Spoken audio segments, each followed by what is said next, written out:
pero en la boca vaya. Tenemos agua, cerveza, limón.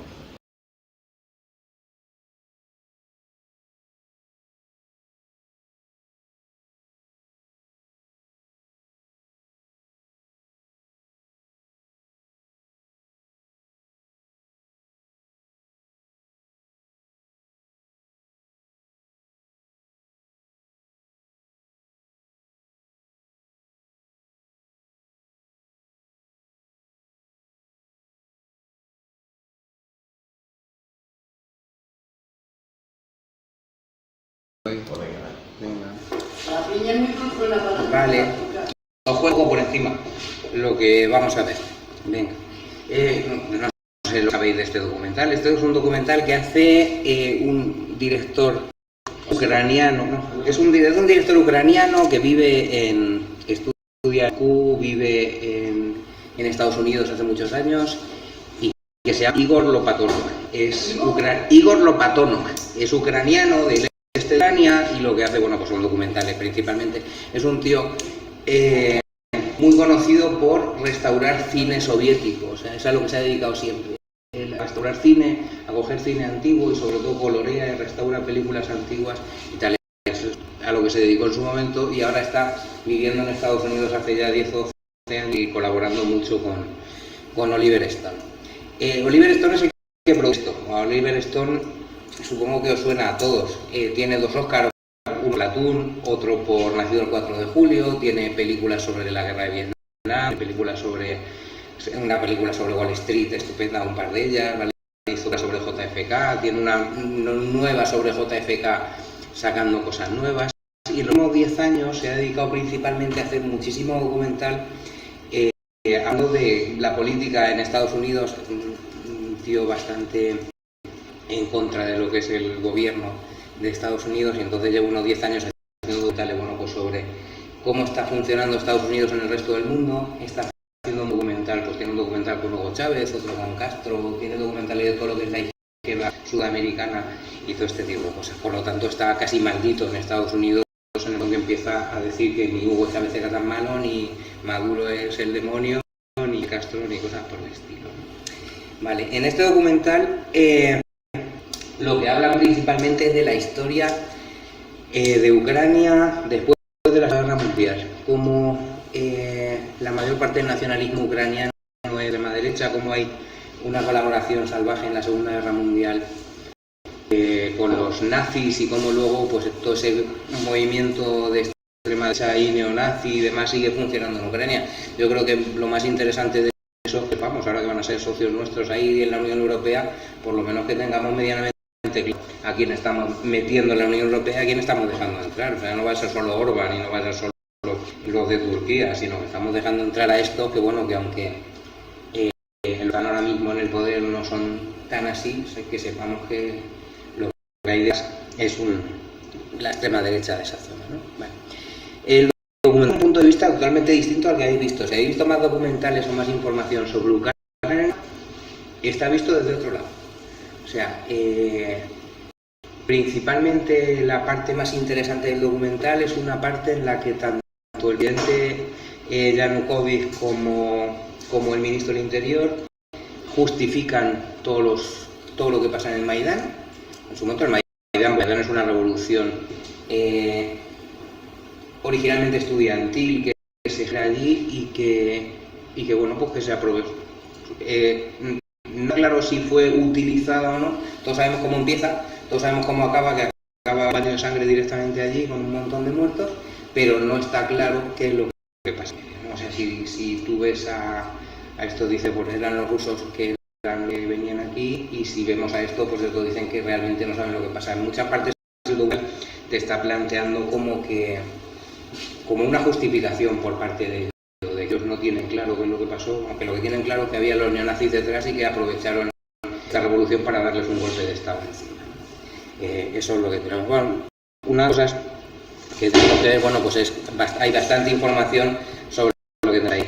Si habéis visto otros documentales sobre Maidán, pues es otro punto de vista distinto. O sea, en los documentales que están de moda, por ejemplo, ahora mismo en Netflix, pues se habla de que, bueno, pues que el gobierno reprime salvajemente este tipo de cosas y se sabe en los documentales otros quién es el que al principio empieza toda la historia, ¿no? Pero vamos, aquí lo que te están dando es la idea de que aprovecharon esa revolución para un golpe de Estado por parte de los neonazis, ¿vale?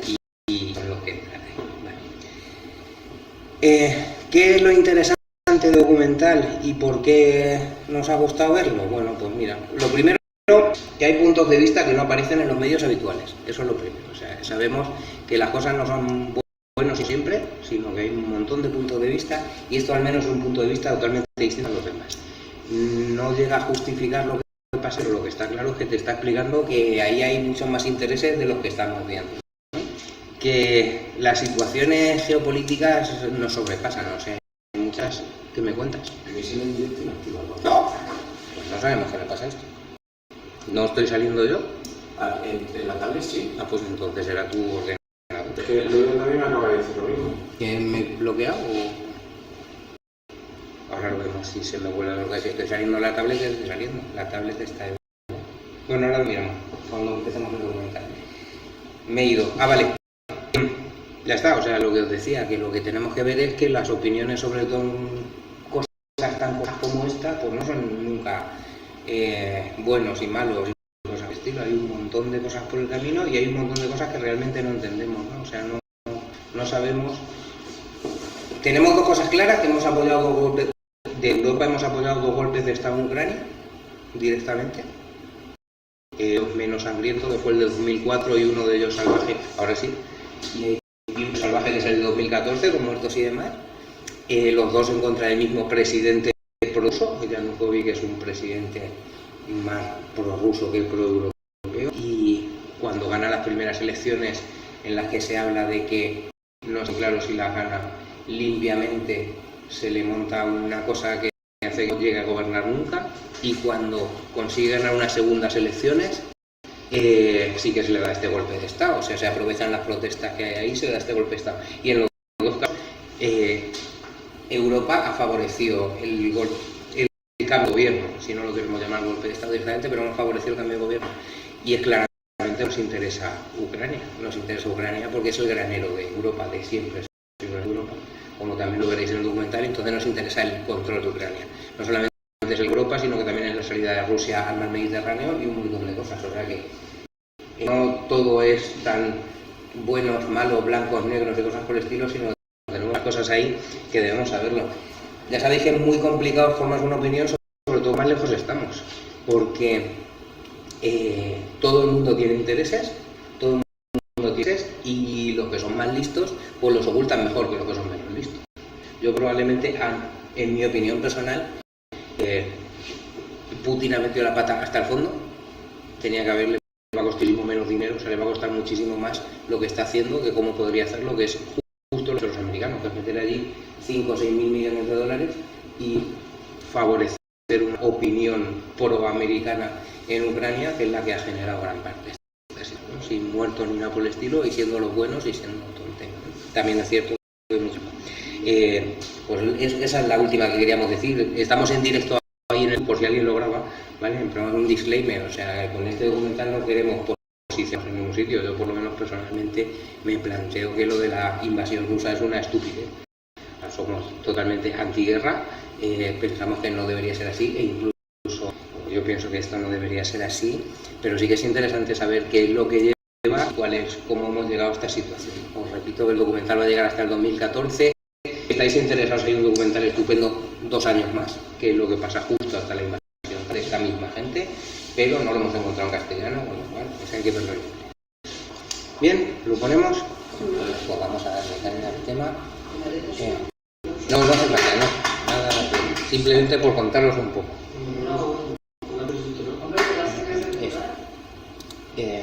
Vamos ahí a nuestra pantalla, ponemos y le damos.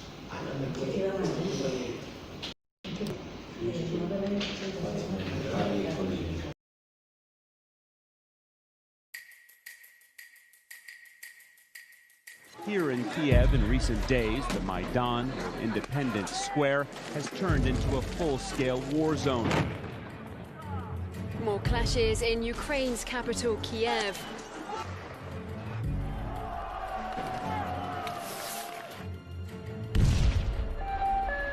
There is absolutely no doubt that snipers are working here. I've counted 10 bodies. Мы и сегодня не знаем, кто стрелял у людей. Это проблема. Now on the brink of a civil war. At least 70 dead so far, and the death toll rising. Эти технологии, еще раз говорю, от них не застраховано ни одно государство. What we saw here today was a revolution.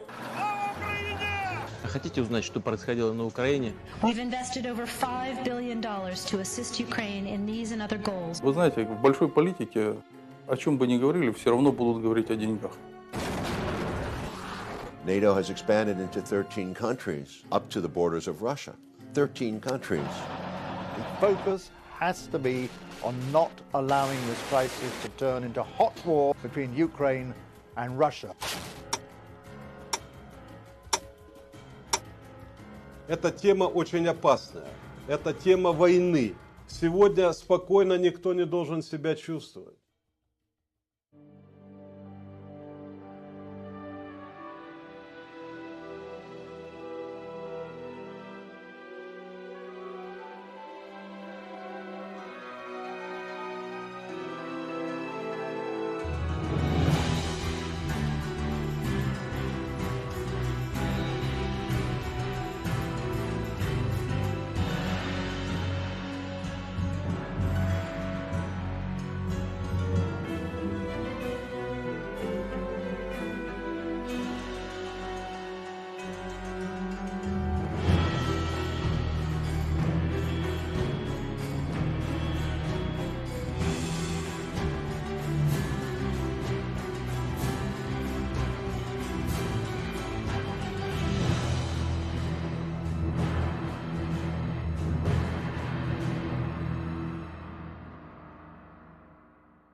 Ukraine. It's an ancient and proud land with a rich history filled with much beauty, heroism, and sacrifice. Ukraine is a borderland, a place where East meets West. This is the flag of Ukraine. The blue represents the sky, the gold its seemingly endless fields of wheat. Ukraine is a prize many have sought, and much blood has spilled in the quest to possess it.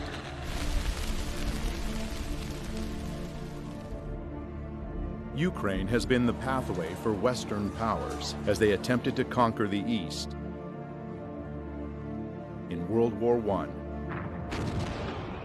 and World War II.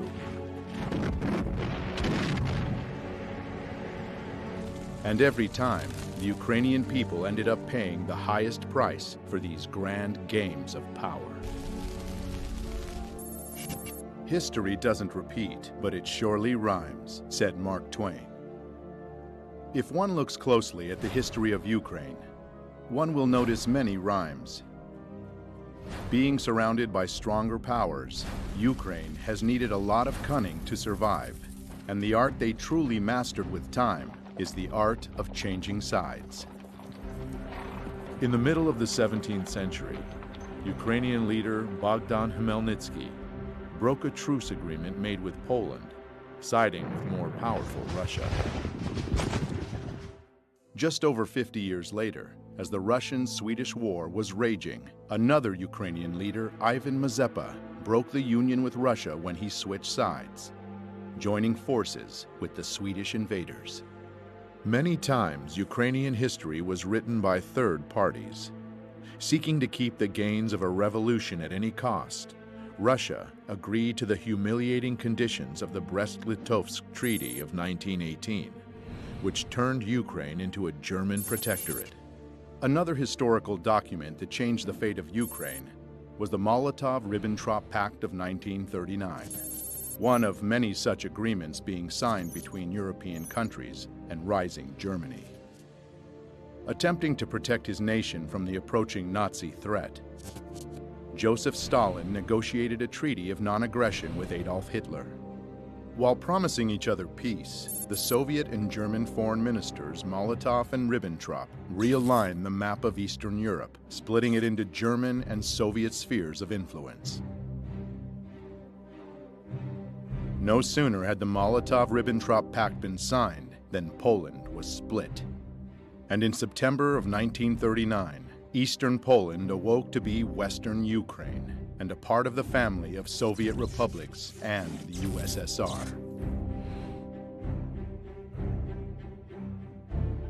But even this bold dividing of lands and nations only delayed the inevitable. Germany broke its promise to the USSR. On June 22, 1941, Germany invaded the USSR, launching Barbarossa, the largest military operation in world history.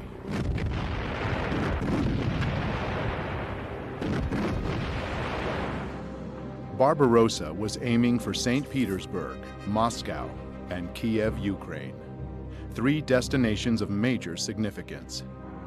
Ukraine, with its rich lands and resources, was an important industrial and economic source for the USSR. To cut it off from the Soviet Union would strike a big blow indeed. For most of the Soviet Union, the Second World War was about fighting the invaders of their land. But it wasn't quite so simple for Ukraine. The truth is, Ukraine has never been a united country. When World War II broke out, a large part of Western Ukraine's population welcomed the German soldiers as liberators from the recently forced upon them Soviet rule, and openly collaborated with the Germans.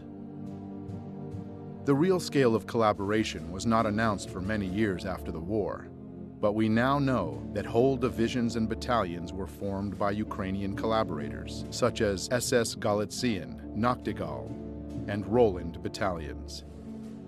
Just in the beginning of the war, more than 80,000 people from Galician region voluntarily enrolled into Division SS Galician in a month and a half, notorious for their extreme cruelty towards the Polish, Jewish, and Russian people on the territory of Ukraine.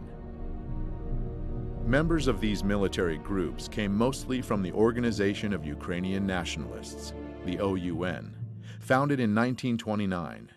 This organization had an ultimate goal of creating an ethnically pure, independent Ukraine, and considered terror an acceptable tool for achieving their ends. Their official flag was black and red, land and blood. It will remain in Ukraine's history long after the OUN will cease to exist. In early 1940, the most radical nationalistic part of the Organization of Ukrainian Nationalists got its own leader, Stepan Bandera. Severely anti-Semitic and anti-communist, he proclaimed an independent Ukraine in 1941.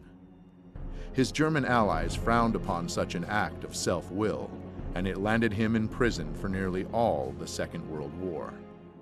Not participating in the events physically, Bandera still managed to successfully spread his ideology. Many independent historians estimate that the OUN militia exterminated from 150 to 200,000 Jews on Ukrainian territory occupied by the Germans by the end of 1941.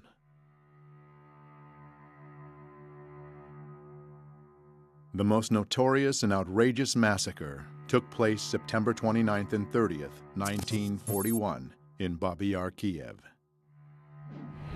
All kikes of the city of Kiev and its vicinity must appear on Monday, September 29th by 8 o'clock in the morning. Bring documents, money, and valuables, and also warm clothing, linen, etc. Any kikes who do not follow this order and are found elsewhere will be shot. 33,771 Jews were killed in this two-day operation of the Nazis and Ukrainian militia. Another outrageous massacre was carried out by the Ukrainian Insurgent Army and the Bandera faction of the Organization of Ukrainian Nationalists in German-occupied Polish Volhynia and eastern Galicia between 1943 and 1944. This genocide of Poles was led by Mykola Lebed. 35,000 to 60,000 people in Volhynia and 25 to 40,000 in eastern Galicia fell victim to this massive ethnic cleansing operation. Sensing the inevitable loss of the German troops, the Organization of Ukrainian Nationalists gave up on their former ally and began fighting equally against the Germans and the Soviet forces.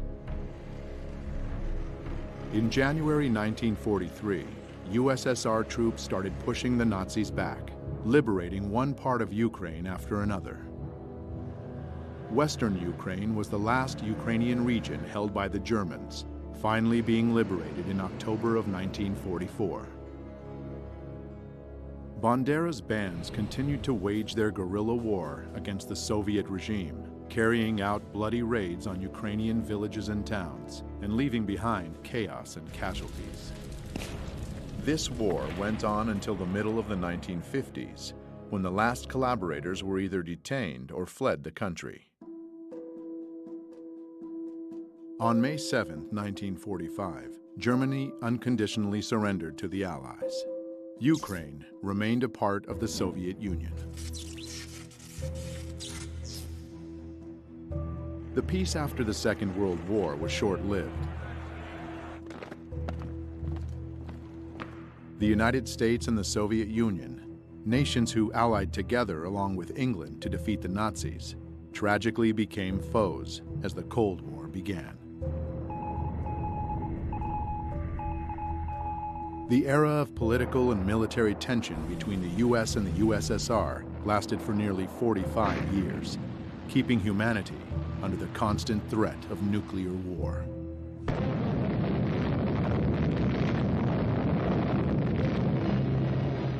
In this battle, the United States never lost sight of Ukraine's importance. U.S. intelligence kept a close eye on Ukrainian nationalist organizations as a possible source of counterintelligence against the Soviet Union. CIA documents that just recently have been declassified show strong ties between U.S. intelligence and Ukrainian nationalists since 1946. From the CIA agency report, it is clear that they were not mistaken about the nature of Ukrainian nationalist organizations or their leader, Stepan Bandera himself. According to an OSS report of September 1945, Bandera had earned a fierce reputation for conducting a reign of terror during World War II. After the Second World War, Bandera and other Ukrainian Nazi leaders fled to Europe, where the CIA helped them hide. The CIA later informed the Immigration and Naturalization Service that it had concealed Stepan Bandera and other Ukrainians from the Soviets. The operations involving Ukrainians continued for many years. The Nuremberg trials of 1945 and 1946 brought the political, economic, and military leaders of fascist Germany to justice and revealed to the world the monstrous face of Nazism and the crimes they committed. But the Ukrainian Nazis were spared the same fate, and some were even granted indulgences by the CIA. By 1954, the agency excused the illegal activities of the OUN security branch in the name of Cold War necessity. In 1949, Mykola Lebed, the man responsible for the massacres in Volhynia, was moved to the United States, where he died in 1989 without ever being investigated or pursued as a war criminal. The CIA moved to protect Ukrainian nationalist leader Mykola Lebed from criminal investigation by the Immigration and Naturalization Service in 1952. Perhaps Bandera lost his use to the US, or maybe KGB agents outsmarted the CIA. But in 1959, Stepan Bandera, the leader of the Ukrainian nationalists, was killed in Munich, where he was hiding under the name of Stefan Popel. It would be fair to say that Bandera became a major symbol of Ukrainian nationalism by sheer chance, for he was neither its only leader nor its most powerful one. Dmytro Dontsov was the father of the far-right totalitarian doctrine in Ukraine. Andriy Melnik was the leader of another faction of the OUN. Roman Shuhevich was a general of the Ukrainian insurgent army, and others contributed greatly to the movement. Bandera's dangerous ideology, suppressed by the communist authorities but supported by external forces, never really died. The seeds of Ukrainian nationalism were passed from generation to generation. Unfortunately, it was just a matter of time before they would once again blossom.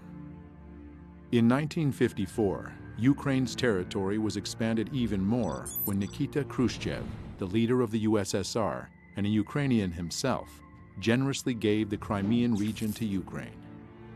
Historians would argue about the legitimacy of this transfer for many years to come, and 60 years after Khrushchev's gift, dramatic new events would take place in Crimea. The eyes of the world are on Ukraine as the crisis in Crimea continues. Dozens of heavily armed men seized government buildings in Crimea. Should Ukraine just shrug its shoulders and say, okay, Crimea, it's lost? And the old arguments would heat up once again. The Cold War would heat up and cool down by turns, while both rivals were obsessively building up military capacity. The turning point took place when the new era, perestroika, came to the USSR with its new leader, Mikhail Gorbachev, in the middle of the 1980s. Perestroika meant restructuring towards liberalization and democratization. It certainly had a positive impact on the international situation. Astonishing news from East Germany, where the East German authorities have said, in essence, that the Berlin Wall doesn't mean anything anymore. But inside the USSR, the weakening of Kremlin control had different consequences. In Ukraine, a nationalistic political organization, Narodny Ruch, or People's Movement, emerged in 1989 due to this new openness. They advocated for independence of Ukraine from the USSR and became an incubator for leaders of Ukrainian neo-Nazism. In 1991, one of them, Oleg Tyagnybok, founded Svoboda, an openly radical nationalist party preaching the good old principles of Bandera. Вони готувалися і боролися з москалями, боролися з німцями, боролися з жидвою і з іншою нечистю, яка хотіла забрати в нас нашу українську державу. Purge Ukraine from the Jews and Russians, Ukraine for Ukrainians, and so on. His statements got him 5th place in the Simon Wiesenthal Center Top 10 Anti-Semitic World Leader Rankings of 2012. But also, sadly, attracted numerous followers. Dmitry Yarosh founded another extreme right organization, Trizu, or Trident, in 1994. In April 2013, Yarosh became an assistant to a member of parliament from the opposition party Udar. Later that same year, he would become the leader of the most radical Ukrainian Nazi group, the Right Sector. Andriy Parubi would soon appear leading a whole army of ultra-nationalist warriors. And the torch marches would once again light up the streets of Ukrainian cities.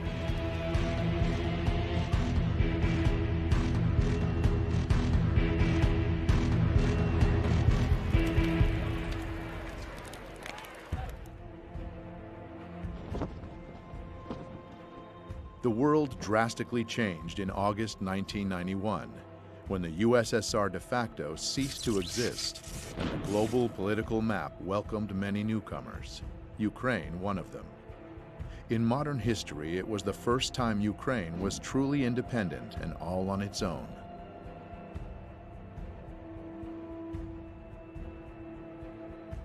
The red flag came down over the Kremlin tonight as President Gorbachev resigned and brought to an end 7 decades of communist rule in the Soviet Union.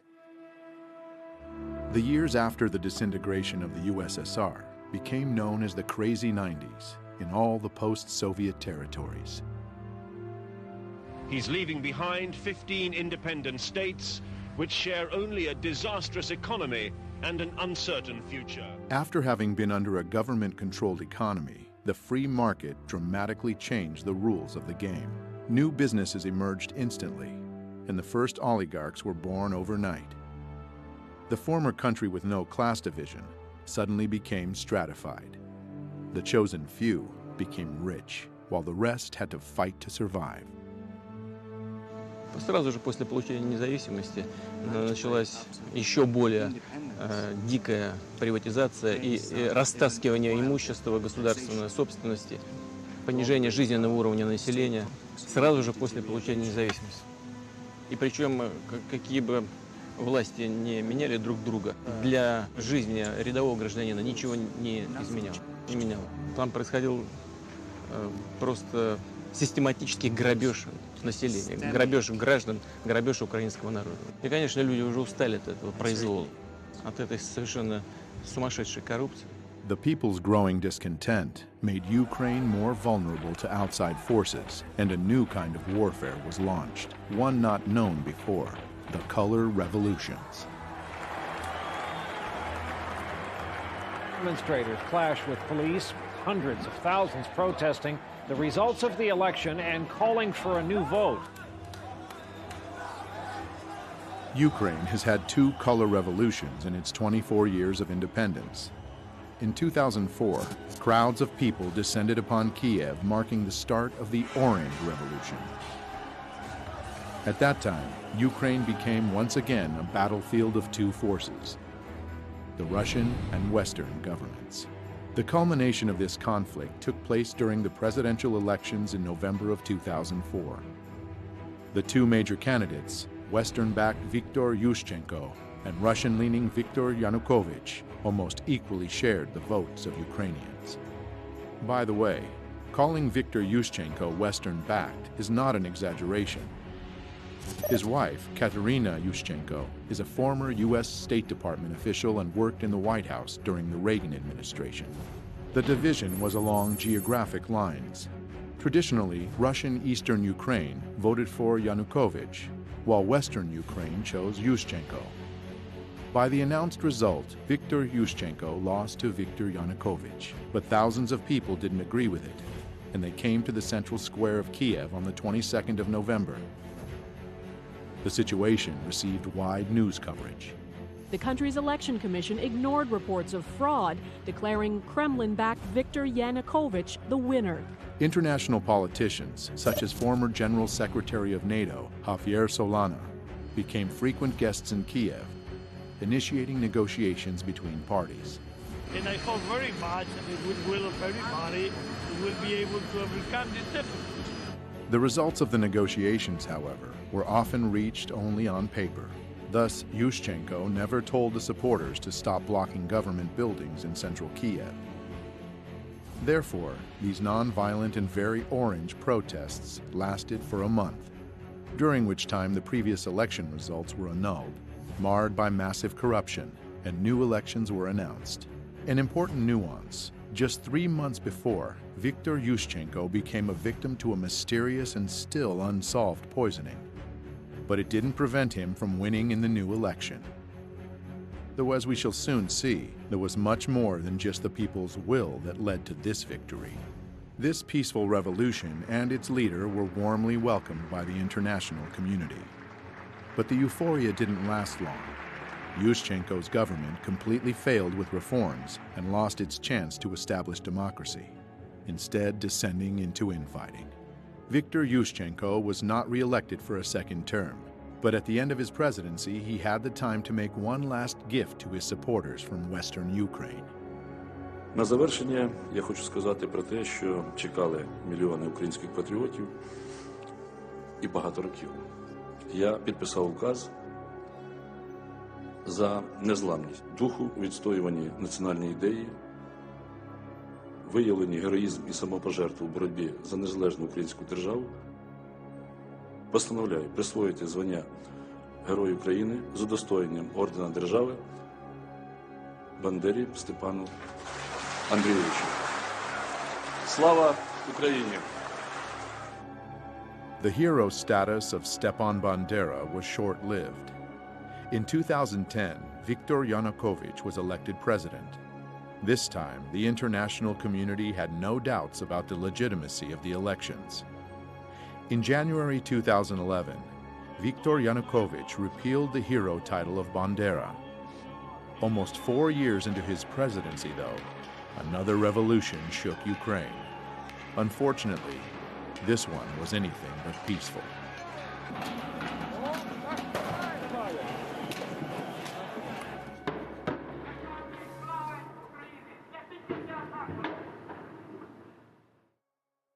Mr. Yanukovych. I'm an American. I'm an outsider to this situation, and it's very complicated. But I would like, as a filmmaker, just to jump into the action and go to those moments in November 2013. You're president of the Ukraine. You've been president for 3 years at this point. The country is in bad economic shape, very bad.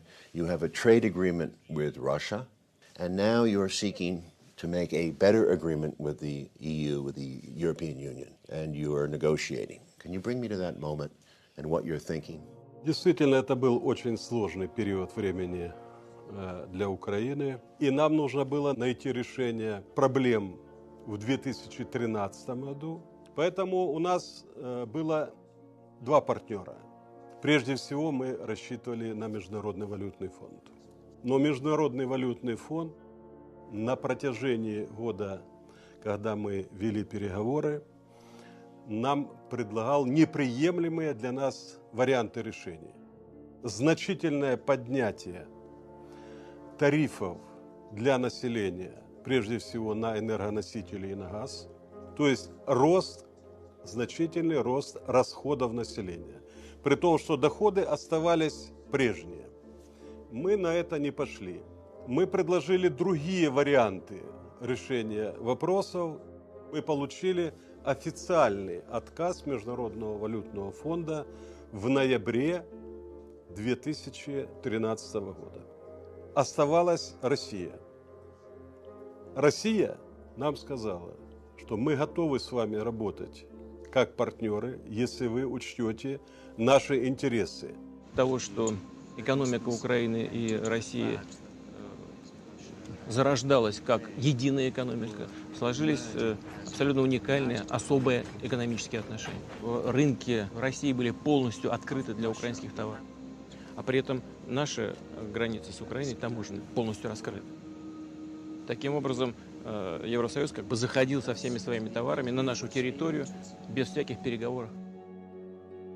И когда мы начали считать балансы, мы увидели, что соглашение, которое подготовлено Европой для Украины, требует больших экономических расходов, компенсаций потерь, а Европа компенсаций не предлагает. При том, что российский рынок при этом для Украины частично сокращался или прикрывался.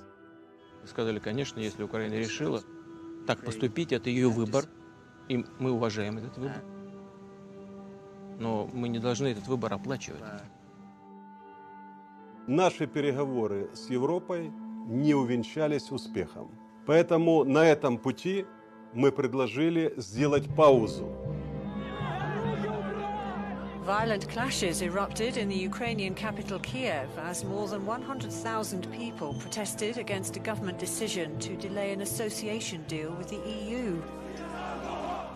Vitaly, you were Minister of Interior Affairs for the Ukraine during this period, and you were Chief of Police, essentially, of the country.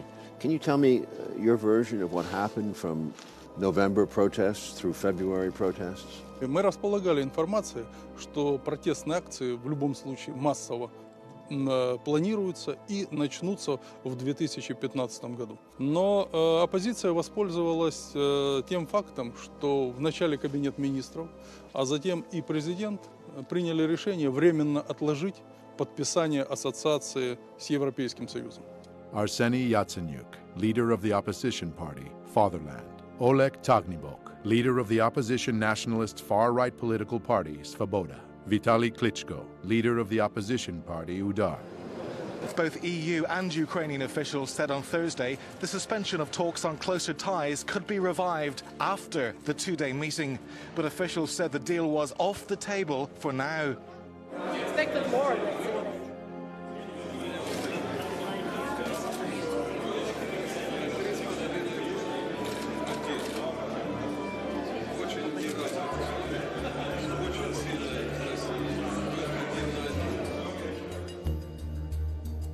Pro-EU protests on the streets of Kiev enter their second day. The crowd of around 1,000 protesters were joined by the leader of the opposition, the reigning world boxing champion Vitaly Klitschko. He called on the demonstrators to maintain pressure on the government after it decided not to sign a major trade deal with the EU. You go back to Kiev the next day after the meeting with Merkel, and protests are up, am I right? Can you take me through that period? Если у меня в самом начале было понимание того, что это мирные акции, и во время мирных акций можно вести диалог, и я к этому был готов.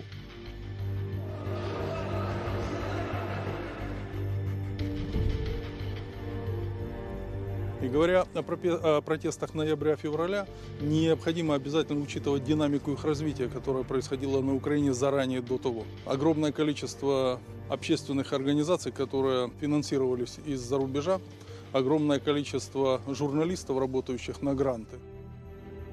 Robert Perry is a longtime investigative journalist based in Washington, D.C., best known for his major disclosures about the Iran-Contra scandal in the 1980s. He is the founder of Consortium News, where he has reported extensively on the crisis in Ukraine and the forces behind the unrest. An NGO is a non-governmental organization. Now, many NGOs are quite legitimate. They represent good causes. Maybe they help people in a country feed or deal with water problems or deal with various kinds of social problems. But there are some NGOs that have become funded by government entities and serve more the purpose of that government rather than trying to serve the people that they are ostensibly working for. One thing we saw in the 1980s, at that point the Central Intelligence Agency had been largely discredited because of scandals that had been exposed in the 1970s. For 15 years, the CIA has secretly financed overseas activities of the National Students Association. But then there came to light a fantastic web of CIA penetrations. So when the Reagan administration came in, there was this concept that instead of having the CIA, which traditionally would go into these different target countries, funding their media, funding NGOs, funding different political operations, that was essentially farmed out to a new organization called the National Endowment for Democracy, which was created in 1983. And it would do pretty much what the agency used to do. It would go into one of these countries and it would support various political groups, train activists, deal with journalists, business groups, and try to advance U.S. foreign policy interests, sometimes against the interests of the host government, the target government. And beyond that, they received financial and other logistical help from the National Endowment for Democracy and other U.S. agencies that helped them training activists, working with journalists to get their side presented more favorably. They work on things like, how do you get traction? How do you get things to go viral? How do you then use that to generate support for your cause? And support was generated. Mustafa Nayyem, a founder of one of Ukraine's new media outlets, Hromadske TV, knew very well how to make something go viral. It was his notorious Facebook post on November 21st, 2013 that brought the first crowds to Maidan. Я це написав просто, щоб почути, чи є ці люди, чи просто поговоримо десь у Фейсбуці. If you don't read the newspaper, you are uninformed. If you read the newspaper, you are misinformed. To deliver your message efficiently enough in the modern world with so many different technologies and means of communications, you must embrace them all. As the disturbing events of Euromaidan started on November 21st, 2013, 3 new TV channels went on the air and suddenly became stunningly popular in Ukraine. Spilno TV, November 21st. Hromadske TV, November 22nd. And Espresso TV, November 24th, directly from opposition protest. These channels went viral, supporting the protests and encouraging more and more people to come to Maidan. И первые выступления массовые начались 21 числа, 21 ноября. Сначала акции проходили мирно. На эти акции пришли люди разной категории. Это были молодые и пожилые люди, приходили с детьми. Явно было понятно, что с их стороны есть доверие к власти, в том числе и к правоохранителям, потому что свободно выходили. И никаких намеков на то, что будет в отношении этих манифестантов приниматься какие-то меры воздействия, силовые и так далее, просто не существовало. Значит, соответственно, на охрану общественного порядка выходили правоохранители без огнестрельного оружия. Но среди митингующих уже замечены нами радикалы, которые относились к правым партиям, неофашистским организациям. И 24 числа, 24 ноября, они осуществили первую агрессивную акцию.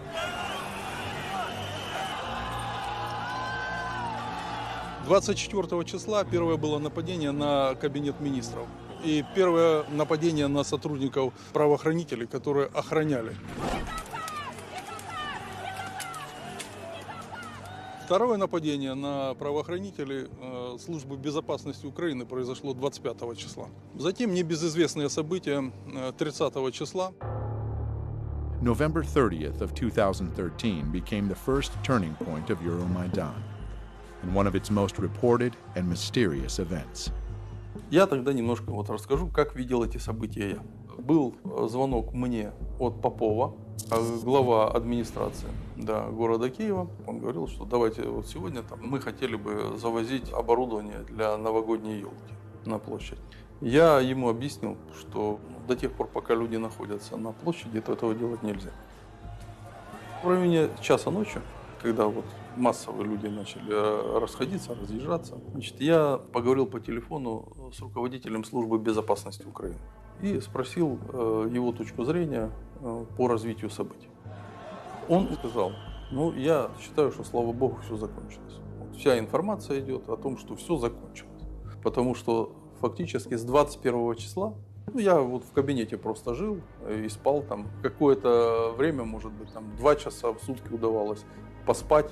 Около 3 часов ночи я приехал тоже к себе домой. Завел часы на 6:30 утра, включил телевизор сразу же, когда проснулся. Он у меня был настроен на 5-й канал. И 5-й канал демонстрирует большое количество скорой помощи. И там побитые люди. After riot, police attacked peaceful protesters with clubs. Happened in the early morning hours. The eyewitnesses that were there said that the police did use truncheons. Меня, честно говоря, пробил просто холодный пот. Моя первая реакция на то, что Майдан пострадал от действий полиции, была мгновенная. Нужно было расследовать, кто дал приказ разгонять митингующих, применять к ним силу. Я был противник того, чтобы к митингующим применялась сила, нарушали права людей. Решений таких Попов самостоятельно принимать просто не мог. А кто для него был самый высокий руководитель? Для Попова был самый большой руководитель, это глава администрации. Сергей Владимирович Левочкин. Coincidentally, Sergei Lovochkin is a close associate to many U.S. politicians. The security service of Ukraine had evidence that on that night, Lovochkin was in contact with opposition leader Yatsenyuk, where they discussed the clearing of Maidan on the pretext of installing the annual Christmas tree. News media reported that the riot police cruelly attacked the students peacefully sleeping in their tents. But scenes from the event seem to tell a different story. It appears that the protesters were waiting for the police. Additionally, there were dozens of journalists and cameramen from all the new public TV news outlets prepared to cover the events. And most ominously, a group of well-trained young men arrived to Maidan almost simultaneously with the riot police. They infiltrated the crowd and began provocations with insults, stones, and torches. The right sector in Ukraine represents a part of the Ukrainian population that has often favored fairly extreme right-wing positions. They had militias that came especially during the Maidan protests. There were groups that were being shipped into Kiev where they would provide the muscle, in effect, for the demonstrations. So the demonstrations went from being relatively peaceful political protests to being increasingly violent. The first step in any detective work is to establish a motive. It is now said that Sergei Lovochkin is held in high esteem by his powerful U.S. friends. Outraged by what was reported in the news, The Ukrainian people came out in force on the next day to vent their anger with the police actions. The violence started to take off when? Фактически жесткие противоправные действия начались уже в декабре 2013 года. События, которые проходили в тот период в Киеве, они были очень радикальные. В них принимали неонацистские организации, молодые люди, которые были различными вооружены различными средствами. Металлические прутья, биты. В том числе использовалась техника, например, дорожно-строительная, грейдерами, и они грейдерами наезжали на работников правоохранительных органов, на милицию, которая защищала и не давала захватить правительственные здания и здания администрации президента. Как президент мог такой неуправляемой толпе выйти и с кем говорить?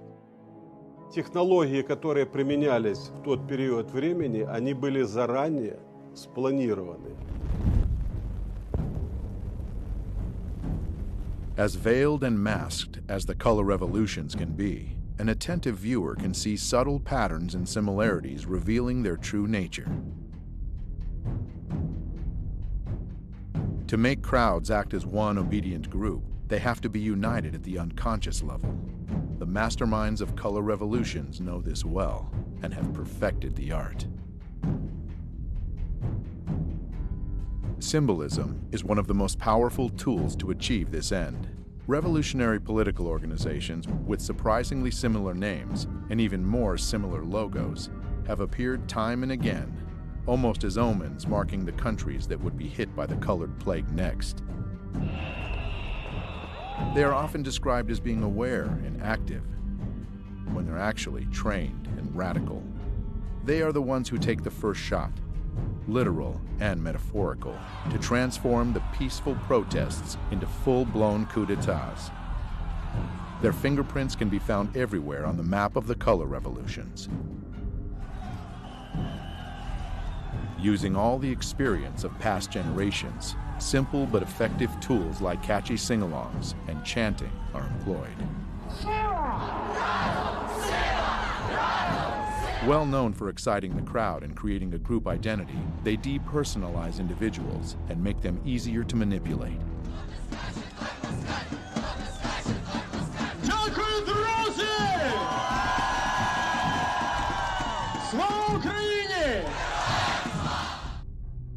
Конечно, без денег здесь не могло быть. Такое количество не государственных, различных общественных организаций, грантов, которое выделялось на Украину, это не есть секретом. Incidentally, one such organization, Hromadske TV, received generous donations from the Dutch and U.S. embassies, as well as from the Renaissance Foundation, an NGO founded by George Soros. I set up a foundation in Ukraine before Ukraine became independent of Russia. And the foundation has been functioning ever since. And it played an important part in events now. I like criticism, but it must be my way.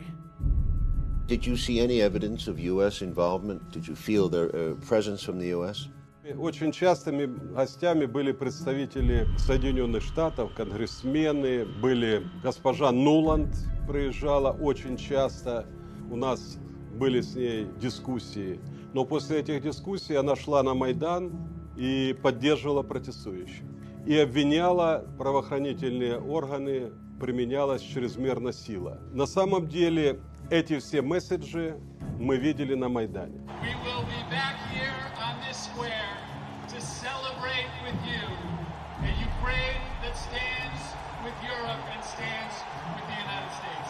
Well, members of Congress were visiting Ukraine during that period, most famously Congressman John McCain. So some of the people who were challenging their government, their elected government at that point, were being told by a senior U.S. official, a person who ran for president and a top official in the U.S. Congress, that the U.S. was with them.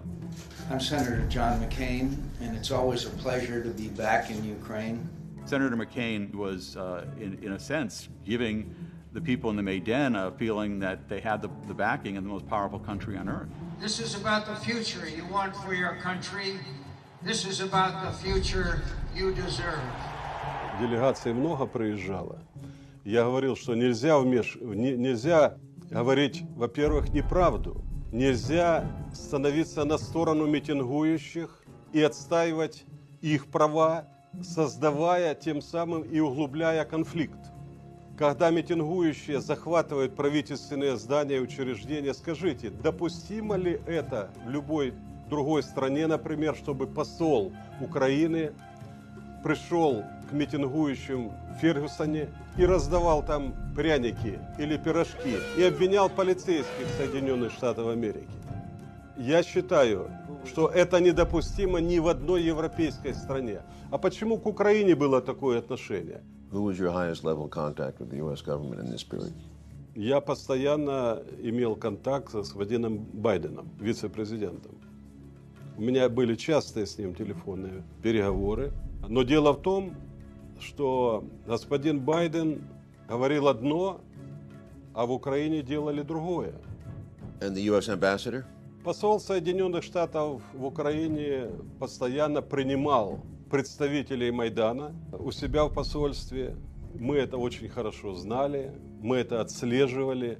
И создавалось такое впечатление, что в посольстве Соединенных Штатов существует штаб, который управляет этим процессом.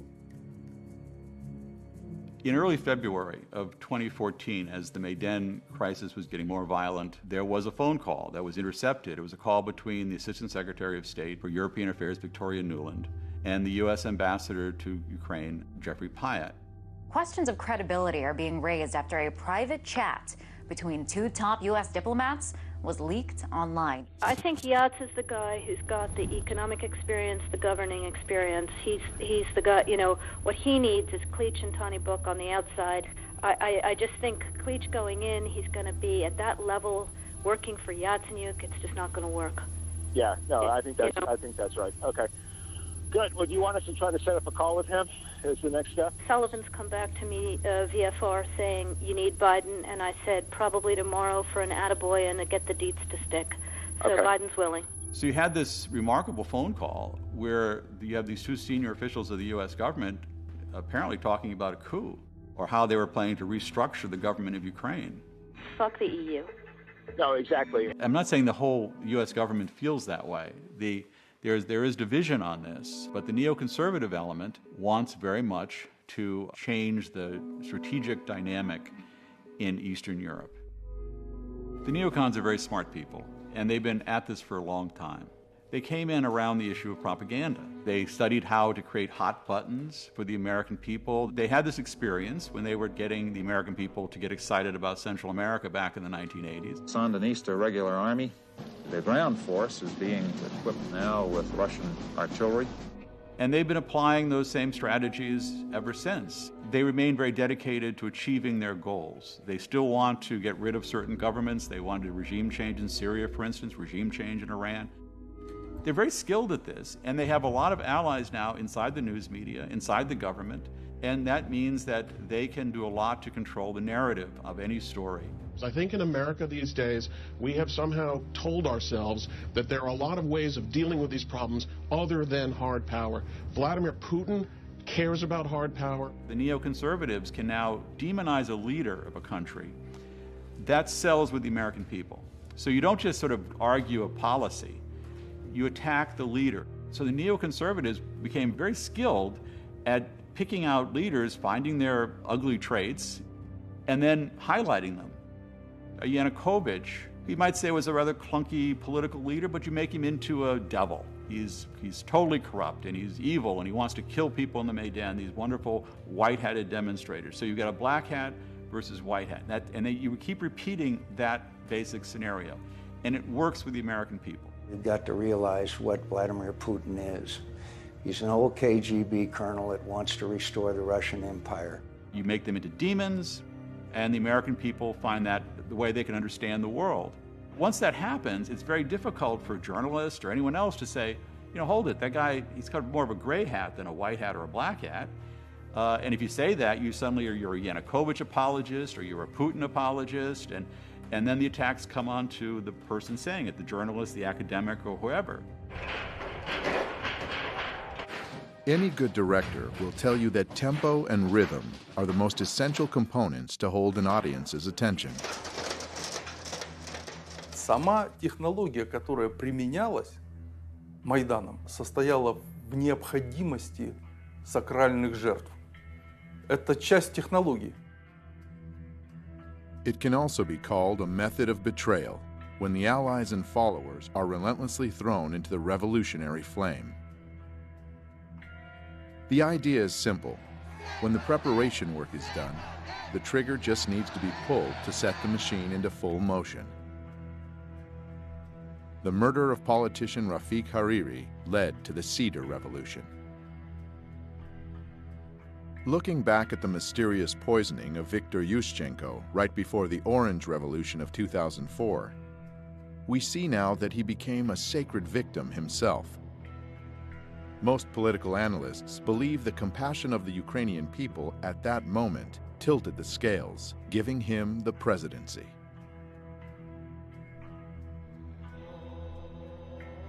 The number of victims among the protesters during Euromaidan totaled over 100. They are called the Heavenly Hundred.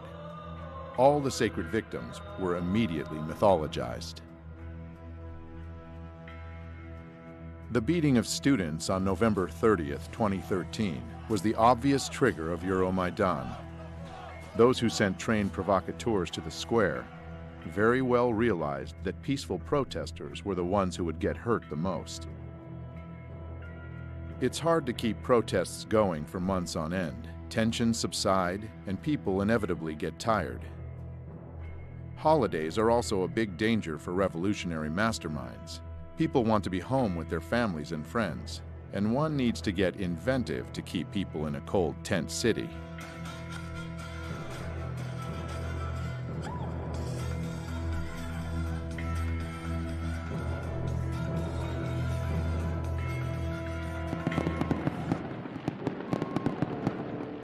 On Christmas Day of 2013, tabloid journalist and political wannabe Tatiana Chornovol was chosen to become the tool to whip the protests on Maidan back up.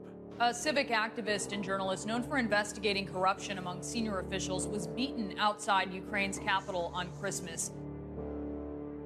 Her heroic deeds as a reporter looked more like petty crimes, trespassing on the presidential residence of Viktor Yanukovych, leading a rioting crowd to seize the Kiev City Administration building, breaking into a car of the Security Service of Ukraine. It looked like Tatiana was more interested in making news than reporting it, and gaining name recognition that could be turned into votes for her struggling political career in the opposition party Fatherland. She gave the world media a Christmas present in 2013, when she was cruelly beaten by unknown assailants on the road. Despite the fact that in just 3 days all the suspects were arrested and confessed to beating Tatiana during a road rage incident, world media kept insisting upon the political background of the crime. Instantaneously, Tatiana became a heroic martyr uniting people around her image. The beating coming amid political turmoil in Ukraine. This has drawn a protest. Euromaidan was once again center stage, and Tatiana, in less than 2 months after the assault, she was already healthy enough to attack the office of Party of Regions, the party of Viktor Yanukovych. Звідти виїжджали ті машини, які били мене. Тобто тут не те, що навіть гніздо цієї злочинної мафіозної влади, а ескадрони смерті теж керуються звідси. One of the staff members, 65-year-old IT specialist Vladimir Zakharov, was killed during the attack. So, where is Tatiana now? Well, she finally got her position of power in the new government. 1 month later, the time for another act in the play came.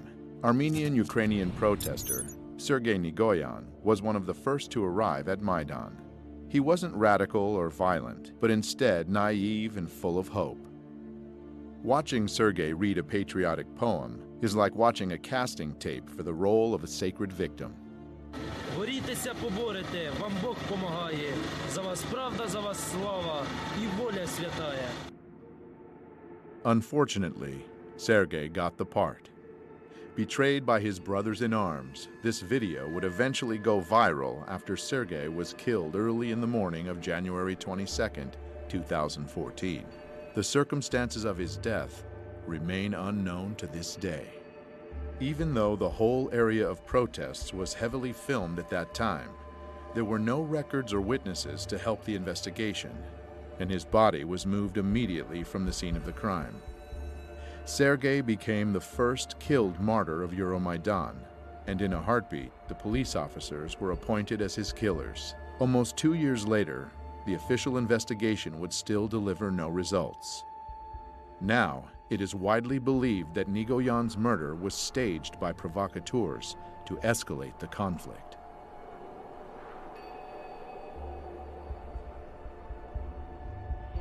God speaks to people with the language of signs. On January 26, 2014, Pope Francis prayed for Ukraine, addressing thousands of people at St. Peter's Square in Vatican City.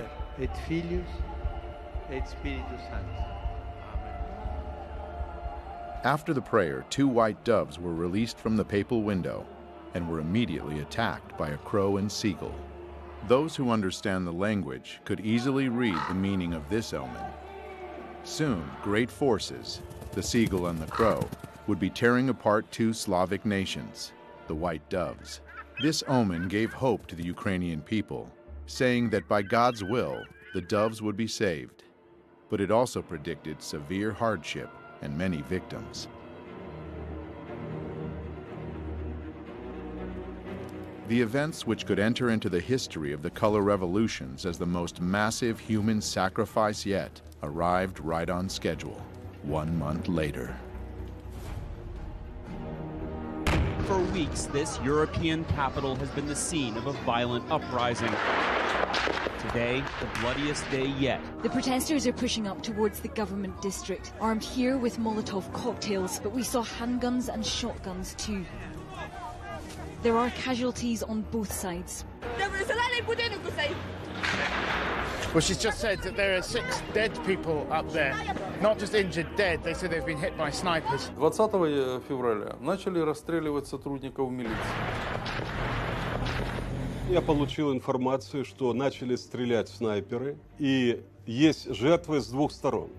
Консерватория, откуда прозвучали первые выстрелы, это то, что было под контролем у сил Майдана. And here again we meet our old acquaintance from Narodny Ruch, Andriy Paruby, who is at the peak of his glory as self-proclaimed commandant of Maidan, which basically means the leader of the radical opposition. Ми попередили їх про те, що Майдан може вдатись до більш активних дій, якщо в найближчі дні ми не побачимо виконання наших вимог. В том, чтобы посеять хаос, но Янукович точно не был заинтересован в том, чтобы хаос разрастался. The protesters were filmed leading a long line of riot police away. It's not clear where they were taking them. 67 officers are currently reported to be missing. 14 policemen dead and 43 wounded. Было погибших 20 человек и более 150 раненых огнестрельными ранениями. Тогда уже было понятно, 20-21 февраля, что начался вооруженный переворот. Earlier, from inside the protest camp, the opposition leader Vitaly Klitschko urged his supporters to stay put. Each of you here should stay strong in spirit, he said, because we're not going anywhere. Мы вели в этот период времени переговоры с оппозицией и очень часто договаривались. Но, как я позже понял, что это была игра. Та часть, оппозиции, которая не принимала участие в переговорах, радикальная часть, она не обращала внимания и никого не слушала. Они выполняли свою работу. Like in 2004 during the Orange Revolution, international leaders felt it necessary to intervene and bring both sides to the negotiating table. Приехали 3 министра иностранных дел европейских стран в Киев. Laurent Fabius, Frank-Walter Steinmeier, Radoslav Sikorsky. Приняли участие во встрече президента Януковича и оппозиции. Договорились о том, что будут проведены досрочные выборы. Договорились о том, как будут строить отношения между оппозицией и президентом. The Ukrainian president and the leaders of the anti-government protests there have agreed on a truce. The truce was to give talks between President Yanukovych and the opposition a chance. Just like in 2004, the opposition, or at least its radical faction, the right sector, headed by Dmitry Yarosh, had no intention on fulfilling its part of the bargain. Ті домовленості, які досягнуті, не відповідають нашим з вами прагненням. Правий сектор не складе зброї. Правий сектор не зніме блокаду жодної з державних установ, поки не буде виконана найголовніша наша вимога – відставка Януковича. Я подписал такой протокол, но немного позже я понял, что какой бы протокол мы ни подписали, сценарий захвата власти и государственного переворота, он был запланирован и он был неизбежен. То есть фактически это не зависело от наших действий.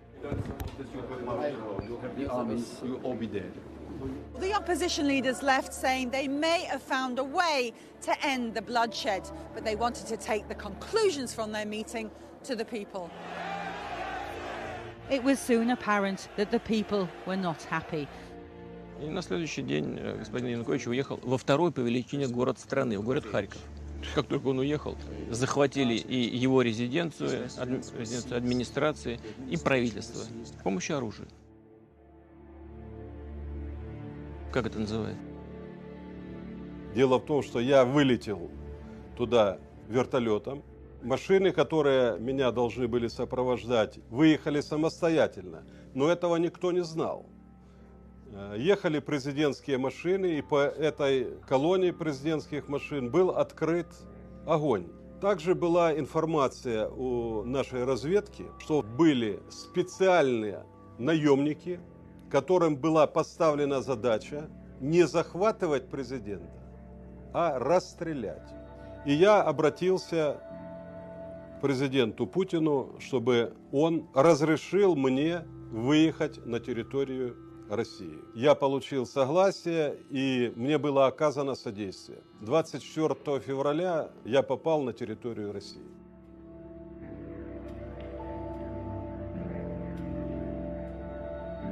At the same time, Kiev was saying its last goodbyes to the victims of the massacre.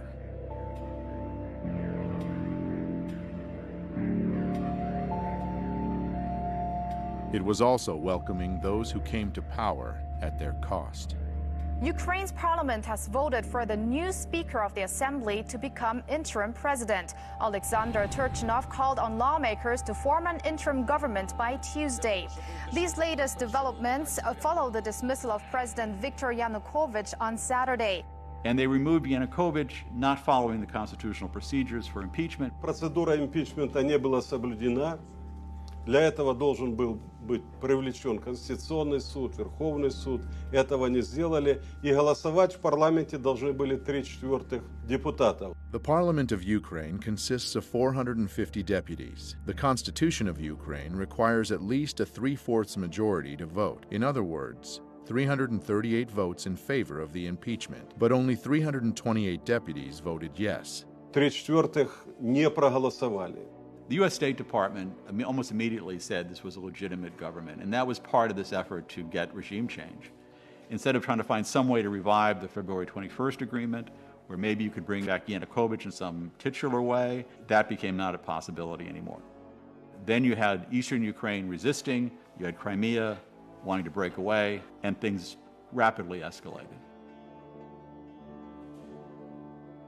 Voters will decide Sunday whether they'll leave Ukraine and join Russia. The campaign with the slogan "Together with Russia" has the backing of Moscow. The Crimea situation, the referendum, is also happening during this period very quickly. Крымский референдум инициировали жители Крыма. Это была их реакция на попытки представителей Майдана устроить такой Майдан в Крыму. Это не секрет, что население Крыма всегда было пророссийски настроенным.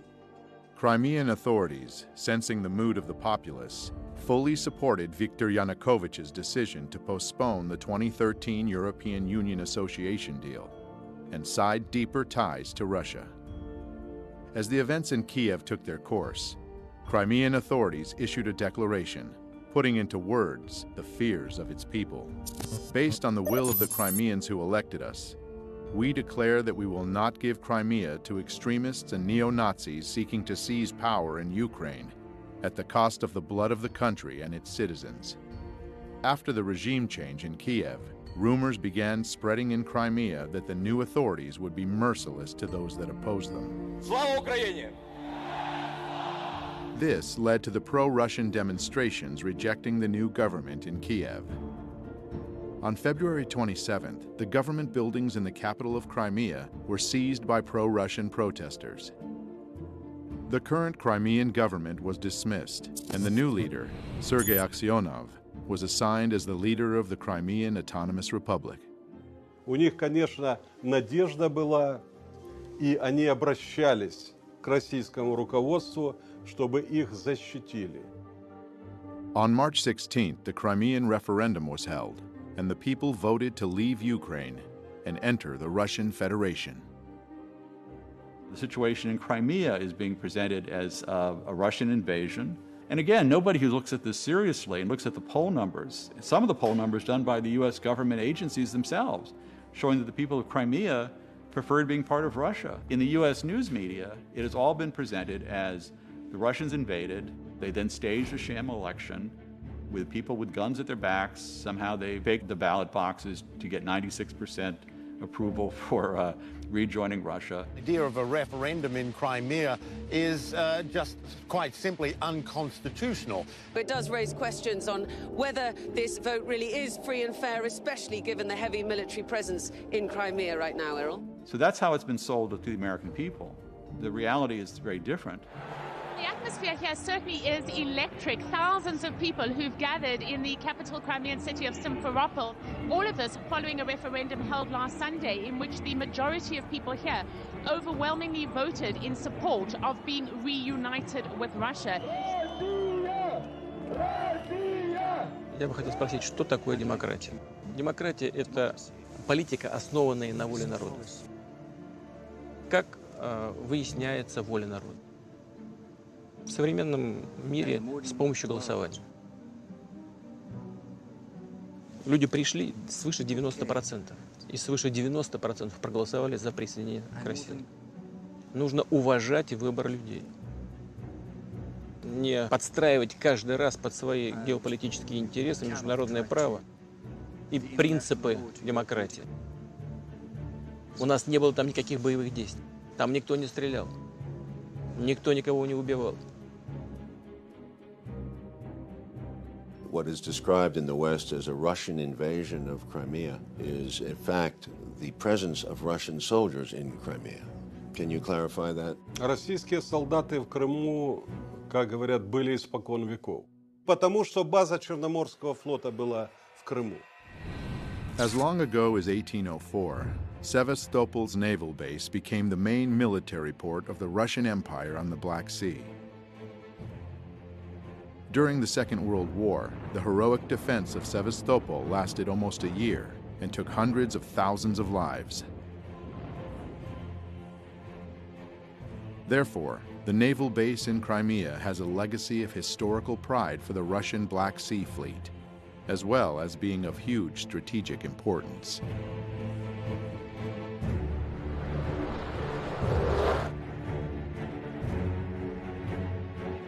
Those of us alive back then remember when there were Soviet missiles put into Cuba, how frightened Americans were and how angry, and how we almost went to a nuclear confrontation over having weapons of that kind of destruction placed that close to the United States.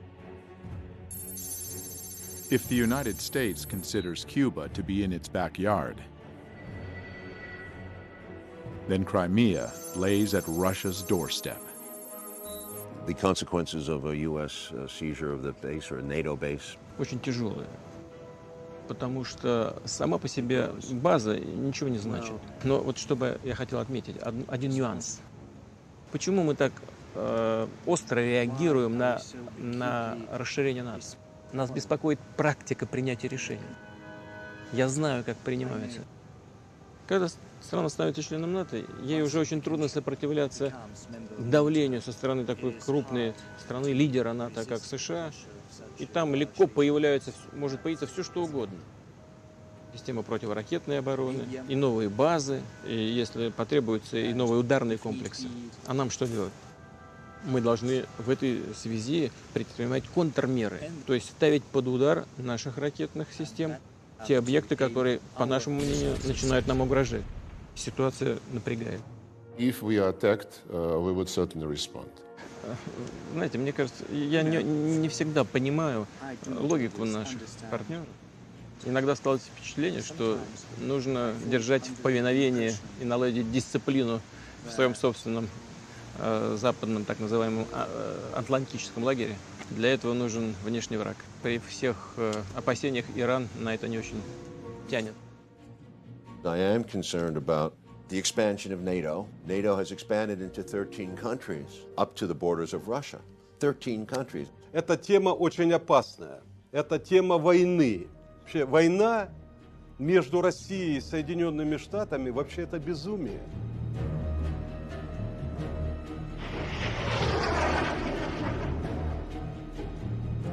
In early spring of 2014, eastern Ukraine was also buzzing with protests against the new authorities in Kiev.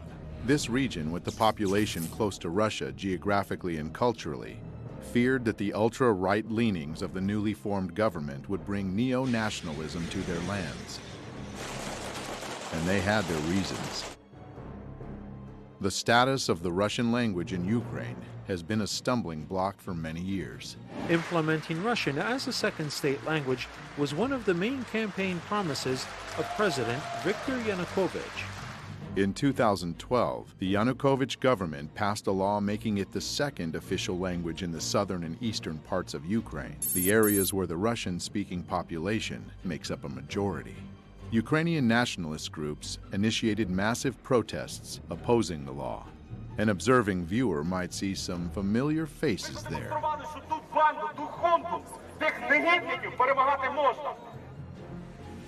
On February 23, 2014, the very next day after the regime change, the new government voted for an annulment of the official status of the Russian language.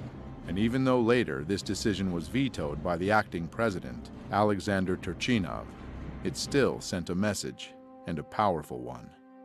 This alarmed the Russian-speaking cities of eastern Ukraine, and people took to the streets to show their disagreement. In response, pro-Maidan groups conducted their own demonstrations. When the two parties would meet, it was always tense, and eventually it led to tragedy. One person died and over 50 people were wounded in clashes during a pro-Russian march protesting the new government in Kiev. On April 6th, the Crimean scenario began repeating in eastern Ukraine, where protesters seized government buildings. And the next day, April 7th, they proclaimed Donetsk People's Republic. Kiev replied by announcing the beginning of an anti-terrorist operation in eastern Ukraine. By that time, the international media was screaming about a Russian invasion in Ukraine. Russia could now be on the verge of invading Ukraine. But strong words stayed only in the media. The Ukrainian authorities never announced a warlike situation. Why? IMF cannot give money to countries engaged in ongoing war. Petro Poroshenko. Вы знаете, в большой политике, о чем бы ни говорили, все равно будут говорить о деньгах. Too much money was already invested in Ukraine to stop halfway. We've invested over $5 billion to assist Ukraine in these and other goals that will ensure a secure and prosperous and democratic Ukraine. На развитие какой демократии тратились эти деньги? Как называли установление демократического режима? Я думаю, что это вот как раз тот режим, который сейчас насаждается на Донбассе. Obviously, the funds had to keep coming. and the conflict had to keep going, getting more and more bloody and deadly. Мы завалили все вместе. As parties from both sides were using more sophisticated and lethal weapons. Господин Турчинов, который фактически начал войну, он несет огромную ответственность за это. Он начал войну против собственного народа. Он послал войска в Донбасс. Они сделали то, чего не делал я. И они начали кровопролитие.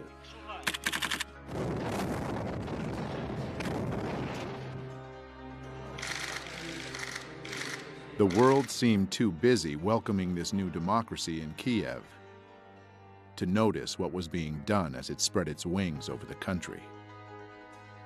Many in southern Ukraine had been viewing the revolution with concern.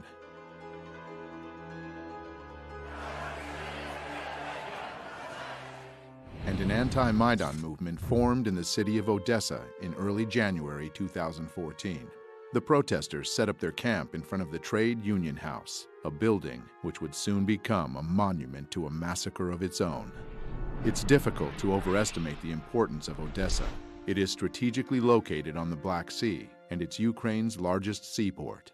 It's not surprising that Ukraine's new authorities were watching the situation unfolding there with growing alarm. More and more of Odessa's people were joining the anti-Maidan movement at the same time as events in eastern Ukraine were heating up. The new Ukrainian government didn't have the power to wage war on too many fronts. If Odessa were to join the growing uprising in the eastern regions, it would seriously complicate the situation. This rebellion had to be extinguished immediately and at any cost, and that cost was high. On May 2, 2014, soccer fans flocked to the center of Odessa city for the Ukrainian championship match. Surprisingly, a great number of these fans who descended into Odessa just the night before also turned out to be fighters from the Maidan self-defense units, along with members of radical organizations from all parts of Ukraine.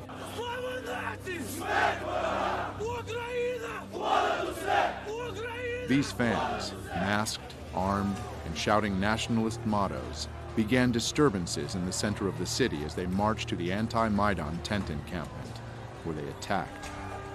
The anti-Maidan protesters sought shelter in the Trade Union House, but it was a trap. Maidan supporters started throwing Molotov cocktails into the building until it was engulfed in flames. People burned to death inside, or, trying to escape, jumped from the windows. Although a fire station was less than a mile away, it took almost half an hour for firefighters to arrive. When they finally did, the damage had been done.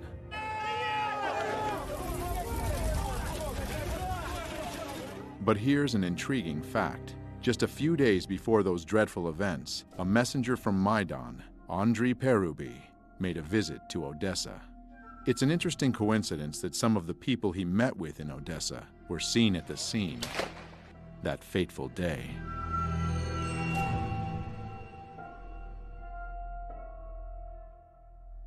But not everyone was mourning. On the popular political talk show Schuster Live, the news about the people burnt alive in Odessa was welcomed with a long round of applause. Із погибших в пожарі в Одесі 15 граждан Росії, 10 із Придністров'я і ні одного одесита. On its Facebook page, the right sector announced the events of May 2nd, a proud moment in national history. An official investigation into this sad event has been going on now for nearly 2 years, and it's yet to reach a conclusion. But it seems the experts had all the information they needed from the very beginning. Звичайно, провокація була з сторони путінських бойовиків, які почали розкол української демонстрації.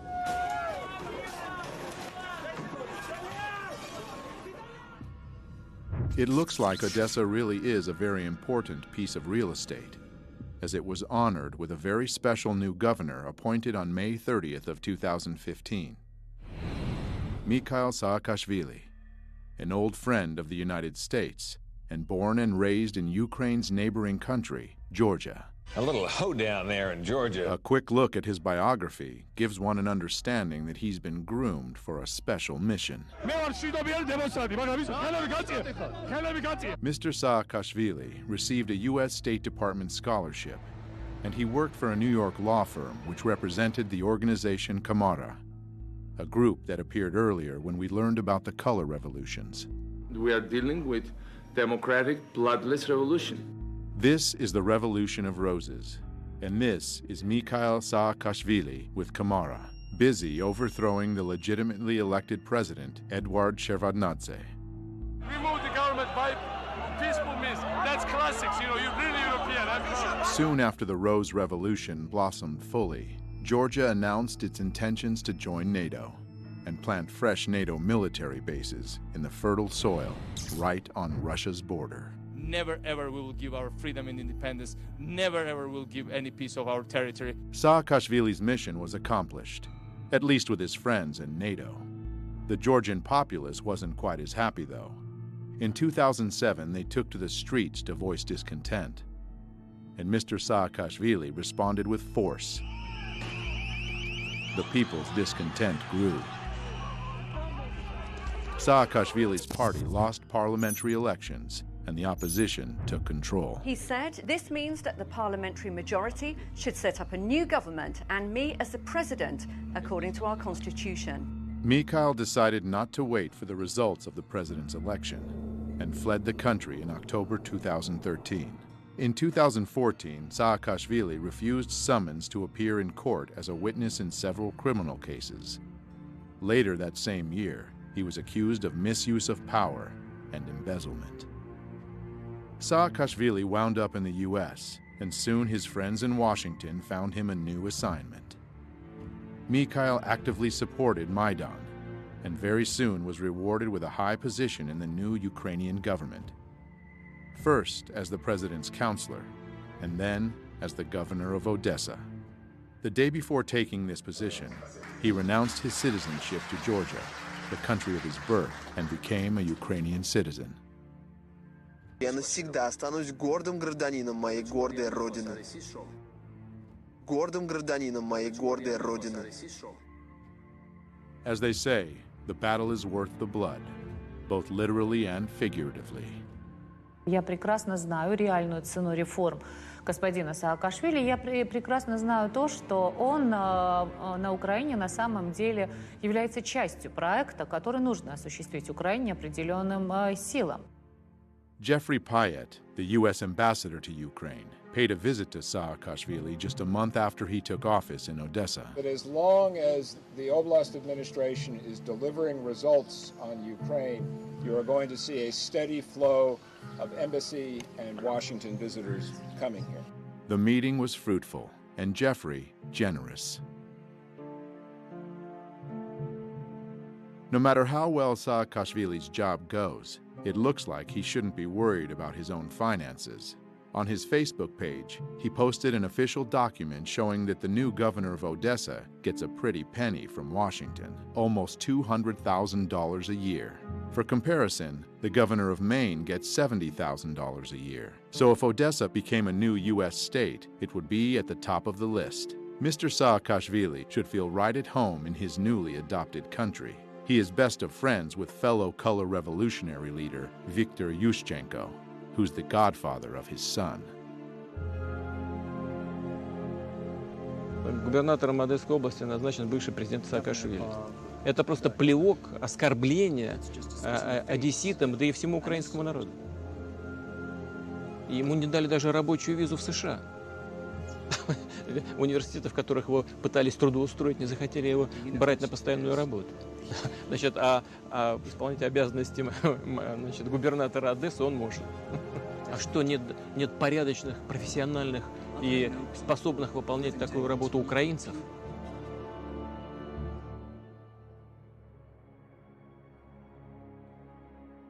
A war, once launched, doesn't choose its victims. We are just learning at this hour that Malaysian Airlines has now confirmed that it has lost contact with one of its planes. The plane was indeed shot down by a missile while flying at a high altitude over eastern Ukraine near the Russian border. 298 revised number of souls on board, all feared dead. It was a murder. It was a crime. There's been this odd nonchalance about pursuing the answers. There was a report, a very limited report, put out a few months after the event.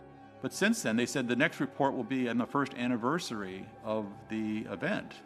But you deal with a criminal investigation before it becomes a cold case. So there's been this curious element of why is there not greater pressure from both the media and the Western governments to answer these questions. But even without any answers, the fingers were pointed immediately. That's not an accident. That is happening because of Russian support. Evidence indicates that the plane was shot down by a surface-to-air missile that was launched from an area that is controlled by Russian-backed separatists inside of Ukraine. И, безусловно, государство, на территории которого это произошло, несет ответственность за эту страшную трагедию. The Malaysian Boeing wasn't the first plane to play a significant part in American-Russian relationships. On September 1st, 1983, Korean Airlines Flight 007 from New York to Seoul via Anchorage was shot down by a Soviet interceptor aircraft over the territory of the USSR in the Sea of Japan. There was absolutely no justification, either legal or moral, for what the Soviets did. The tragedy of the Korean Boeing was considered a perfect occasion to demonstrate the NATO military power within dangerous proximity to the Soviets. On November 2nd, 1983, NATO launched Able Archer, a 10-day command post exercise simulating a conflict escalation, culminating in a nuclear attack. It was followed by placing Pershing II nuclear missiles in Europe. What Reagan didn't take into consideration was the paranoid overreaction of the Soviets. A recently declassified U.S. intelligence report shows that for the first time since the Cuban Missile Crisis, the world was that close to nuclear war.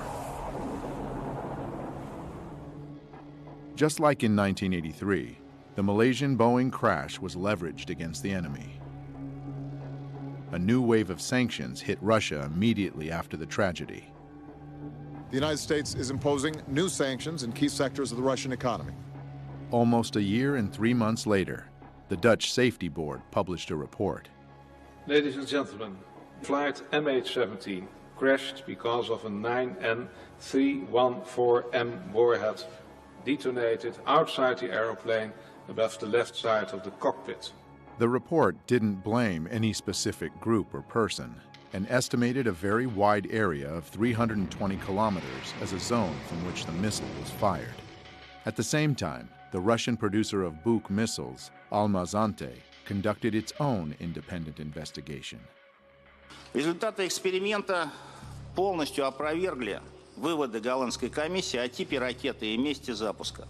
During the experiment, they blew up a retired airliner with a Buk missile and came to the conclusion that the Malaysian plane was brought down by the older type of missiles, not used by Russia anymore, but still in the possession of Ukraine. The company claims that the missile was launched from the territory controlled by the Ukrainian military.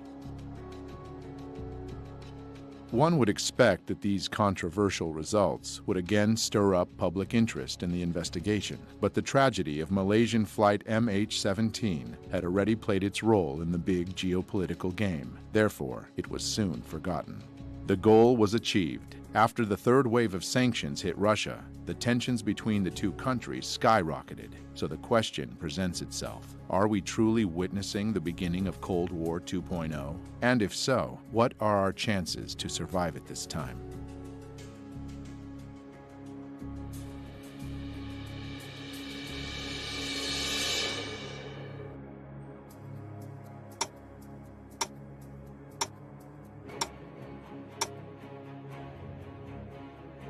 In 1947, the Bulletin of Atomic Scientists introduced the Doomsday Clock. It represents a countdown to global nuclear annihilation.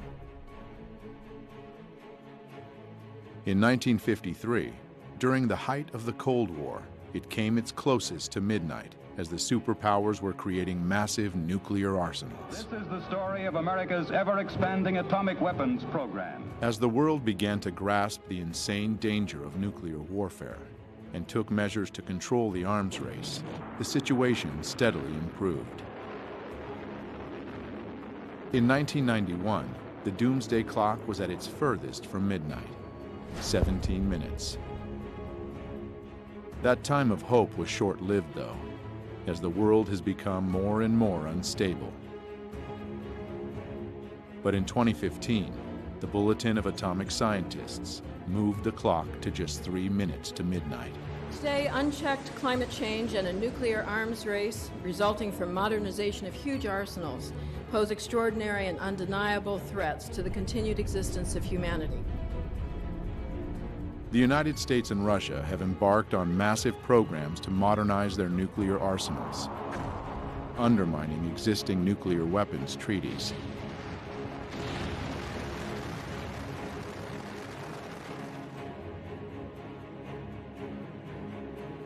The clock ticks now at just 3 minutes to midnight because international leaders are failing to perform their most important duty, ensuring and preserving the health and vitality of human civilization.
Hola, ¿me oís?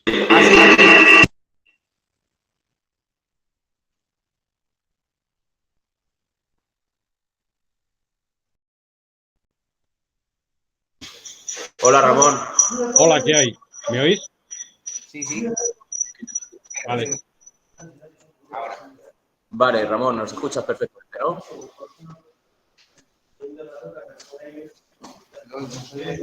Ramón, ¿nos oyes? Sí.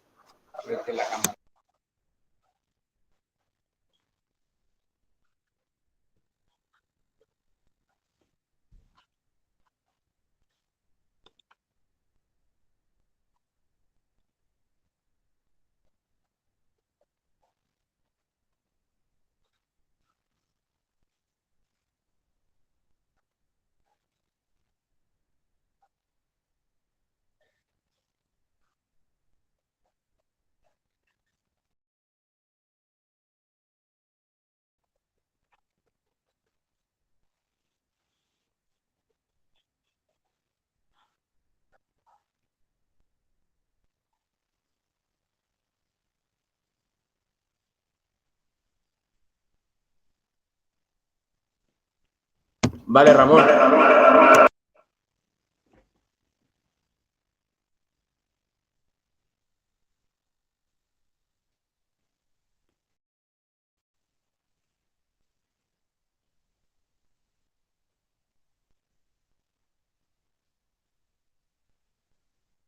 Ramón, ¿me escuchas? Sí, ahora te oigo. Perfecto, pues nada, cuando quieras puedes empezar con tu ponencia y te estamos escuchando y viendo. No pasa nada.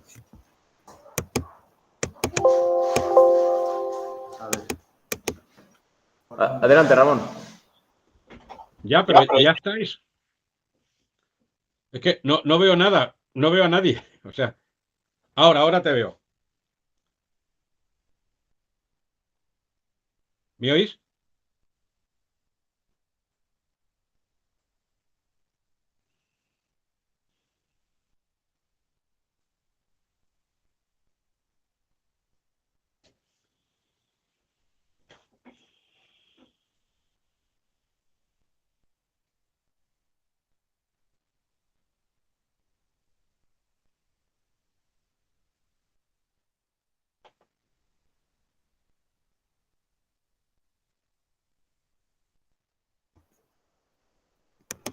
Ramón.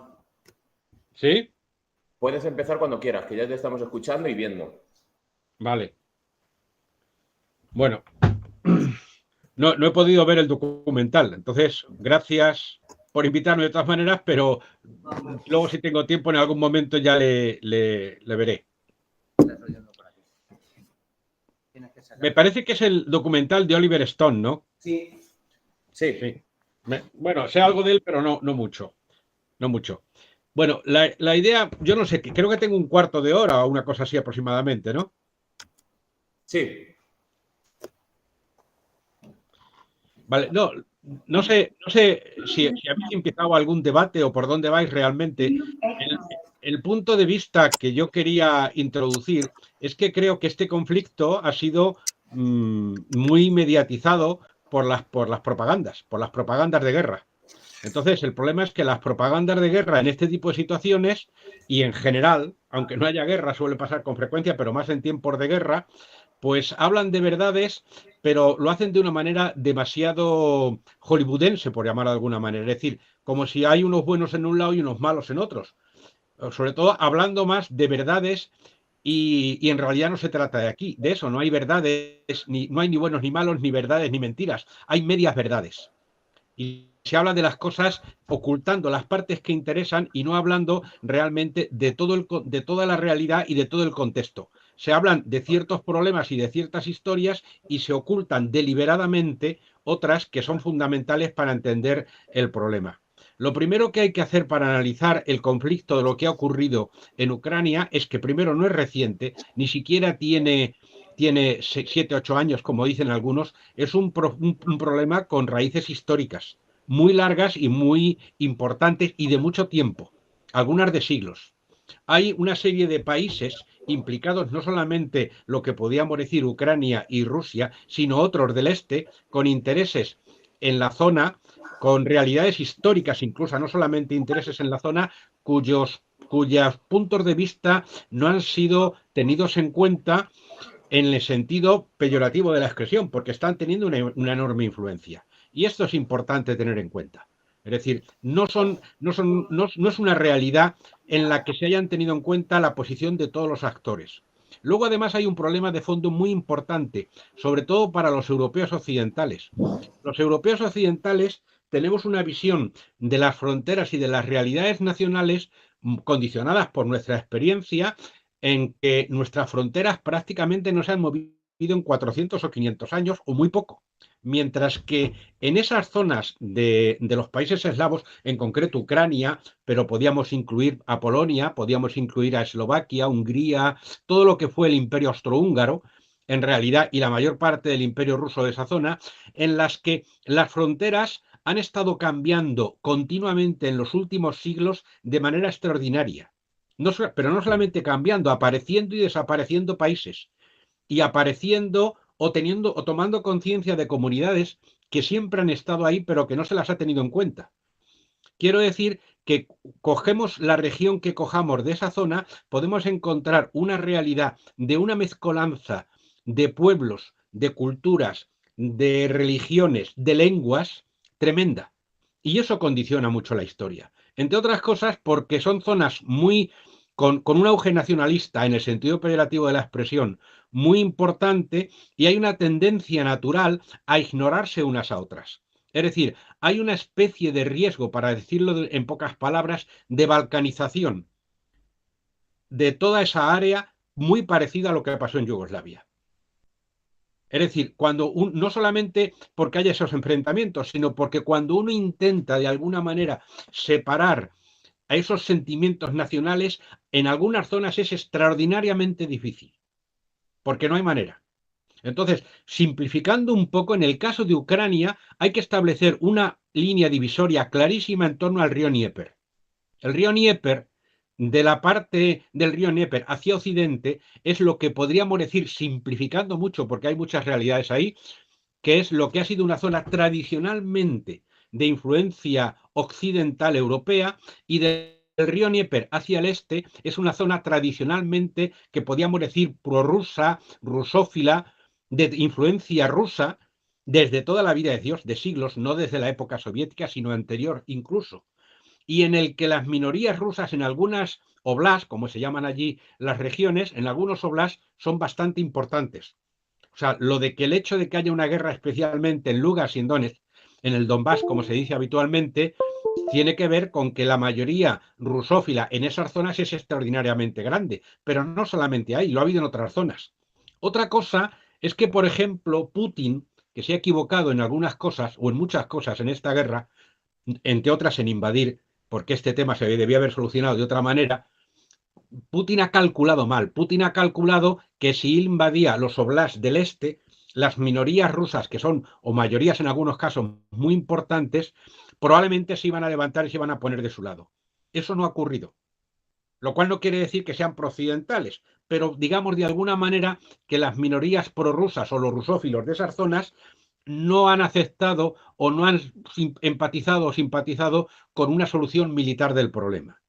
El problema, a mi modo de ver, desde el año, bueno, desde siempre, pero digamos desde el Euromaidán, desde ese problema hay un problema de que ambas comunidades se ignoran y se niegan la una a la otra. A mi modo de ver, los occidentales, el error que han cometido es que han ignorado el problema y hablan de una realidad en Ucrania como si Ucrania fuera un país uniforme, que no lo es. Que eso es lo primero que decir, que no lo es, no es un país uniforme. Convertir en representativos a los ucranianos de la parte occidental del conjunto del país no responde a la realidad. No responde a la realidad. Lo cual no quiere decir que la parte del este sean tan rusófilos como Putin pensaba, pero no responde a la realidad. Y además hay una cosa que se ve, por ejemplo, en todas las elecciones presidenciales, de oblast o del tipo que sean. Aproximadamente están la población que es pro-Europa, pro-Occidente, y la población que es pro-rusa están se mueven en bandas entre el 45 y el 55% en ambos casos. Claro, con una situación tan equilibrada, entre comillas así, eso no se puede solucionar a base de imposiciones, ni militares ni de ningún tipo. Eso requiere algún nivel de negociación que hasta ahora no lo ha habido, en mi opinión, por ninguna de las dos partes. Y las soluciones militares, vengan de la parte rusa o vengan de la parte occidental, de la OTAN o de quien sea, no van a solucionar nada. Lo único que hacen es dar una solución puntual, pero aplazar el problema. Eso es el problema. Es decir, se han ignorado las historias, realmente. Y eso ha producido, bueno, pues el conflicto en el que nos encontramos. Ahora mismo, entre otras cosas, en las partes occidentales, ahora, bueno, es que aquí hay dos problemas. Hay por un lado un conflicto, por un lado imperialista, y por otro lado hay una confrontación civil. El conflicto imperialista lo conocéis porque ha salido mucho en la prensa, es la presión que viene ejerciendo desde hace tiempo la OTAN por extender su organización hasta lo más que pueda cerca de Moscú, primero con algunos países del este como Polonia, Chequia, Hungría y tal, luego lo extendió a Rumanía, Bulgaria, a los bálticos y ahora ha empezado ya pues por la propia Ucrania. Vía OTAN y vía también incorporación de Ucrania a la Unión Europea, lo cual es un proceso que va a llevar mucho más tiempo de resolverse de lo que muchos piensan. Y por otro lado, hay un conflicto también, que no solamente imperialista, de enfrentamiento entre el nacionalismo ruso, no el nacionalismo soviético, el nacionalismo ruso, el viejo nacionalismo ruso de toda la vida de Dios, contra el nacionalismo, bueno, contra el imperialismo americano. Ese es uno de los aspectos, y el otro aspecto es el conflicto civil del que os he comentado, que no se pueden ignorar en ninguno de los dos casos. Esa solución, el intento que se hizo en los acuerdos de Minsk fue un intento bastante serio. El problema es que no lo han respetado ninguna de las dos partes. Los acuerdos de Minsk se los saltaron primero, sobre todo, los occidentales. Bueno, no los occidentales, los ucranianos occidentales. Cuando la cosa se tranquilizó, había una serie de cláusulas en las cuales hicieron ellos una lectura abusiva y prácticamente por vías indirectas intentaban retomar el control de las zonas orientales. En los acuerdos de Minsk, entre otras cosas, obligaban a el mantenimiento del uso del ruso y de la educación en ruso y de ciertas asignaturas que se daban en las escuelas para mantener el nivel de la cultura rusa entre la parte de los ucranianos que tenían interés. Eso, llegado el momento, el gobierno de Kiev no quiso respetarlo de alguna manera, se lo saltó y eso provocó enfrentamientos. Otra de las cosas que no se ha comentado es que cuando se ha hablado mucho de los levantamientos que hubo en Occidente en el tema del Euromaidán, pero no se ha hablado que cuando fue depuesto el presidente prorruso en el 2010, hubo levantamientos en los oblasts del este. Eso no ha salido prácticamente en las televisiones ni en la prensa, como tampoco se ha hablado que el conflicto que se ha producido en el Donbass ha producido cifras de muertos entre 10 y 15.000 muertos y hablamos de niveles de refugiados entre 500 y 700.000. ¿Que pueda haber algo de propaganda? No lo sé si hay algo de propaganda. Pero lo que sí es cierto es que ha habido un porcentaje bastante importante. También ha habido propaganda en el otro lado. O sea, no ha habido tanta gente muerta en las operaciones que han hecho los rusos en la invasión. De hecho, las primeras operaciones rusas eran de lo que se podía decir en términos militares de corte quirúrgico. Es decir, que estaban buscando más que nada presionar al gobierno de Kiev a que cediera a las pretensiones rusas y no tanto a ocupar realmente las zonas en conflicto. No hubo ataques ni bombardeos, ni incluso, perdonar que diga con esta dureza, no hubo la cantidad de víctimas normales en una invasión que debería haber habido si hubiera sido realmente una invasión de ocupación al principio. Otra cosa es que el conflicto se ha ido complicando cada vez más y ha dejado de ser quirúrgico para convertirse en un conflicto abierto.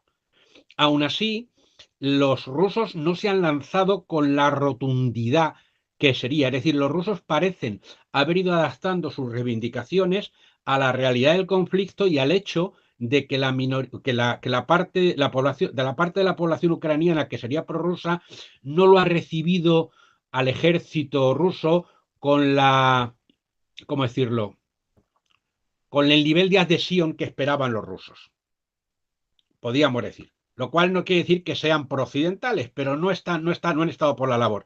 Los propios rusos han moderado. Hoy en día, a fecha de hoy quiero decir, se puede decir que probablemente los rusos se conforman prácticamente con que Ucrania no entre en la OTAN.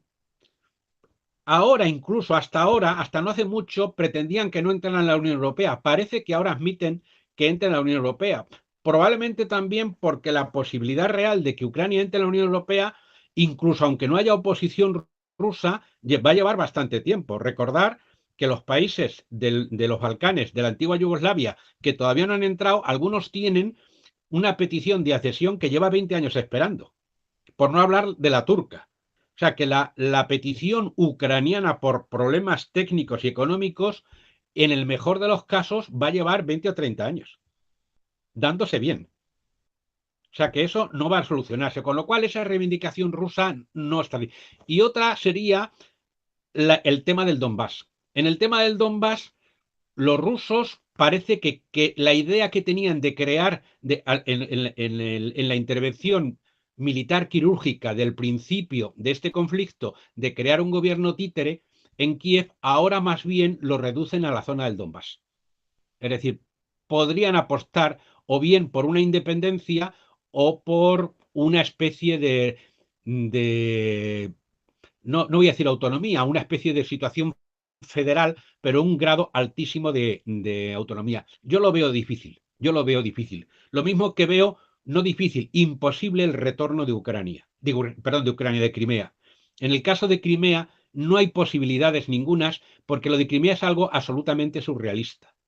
O sea, estas cosas no deberían de pasar, pero sabéis que el tema de Crimea vino de un regalo que le hizo Khrushchev en el año 54 a Ucrania, pensando lógicamente en que jamás se desmembraría la Unión Soviética y que nunca habría habido un problema. Crimea nunca ha tenido históricamente, a lo largo de los siglos, una población ucraniana importante. El porcentaje actual y en los últimos 100 años de ucranianos en Crimea siempre se ha movido en torno al 10%. En todos los anuarios estadísticos que he visto, la población de Crimea, de ucranianos, ha sido siempre muy baja. Ahí ha habido tártaros, ha habido cosacos, ha habido rusos y ha habido otras minorías, pero desde luego ucranianos muy pocos. Incluso por muy exigentes que fueran las condiciones para hacer un referéndum en Crimea, en cualquier caso, sí, estoy seguro que siempre ganaría una adhesión a la Rusia actual. Con lo cual yo creo que el retorno de Crimea a la esfera de Ucrania no tiene sentido y desde luego sería en contra del sentido de la población. Y algo así se podía decir del Donbass.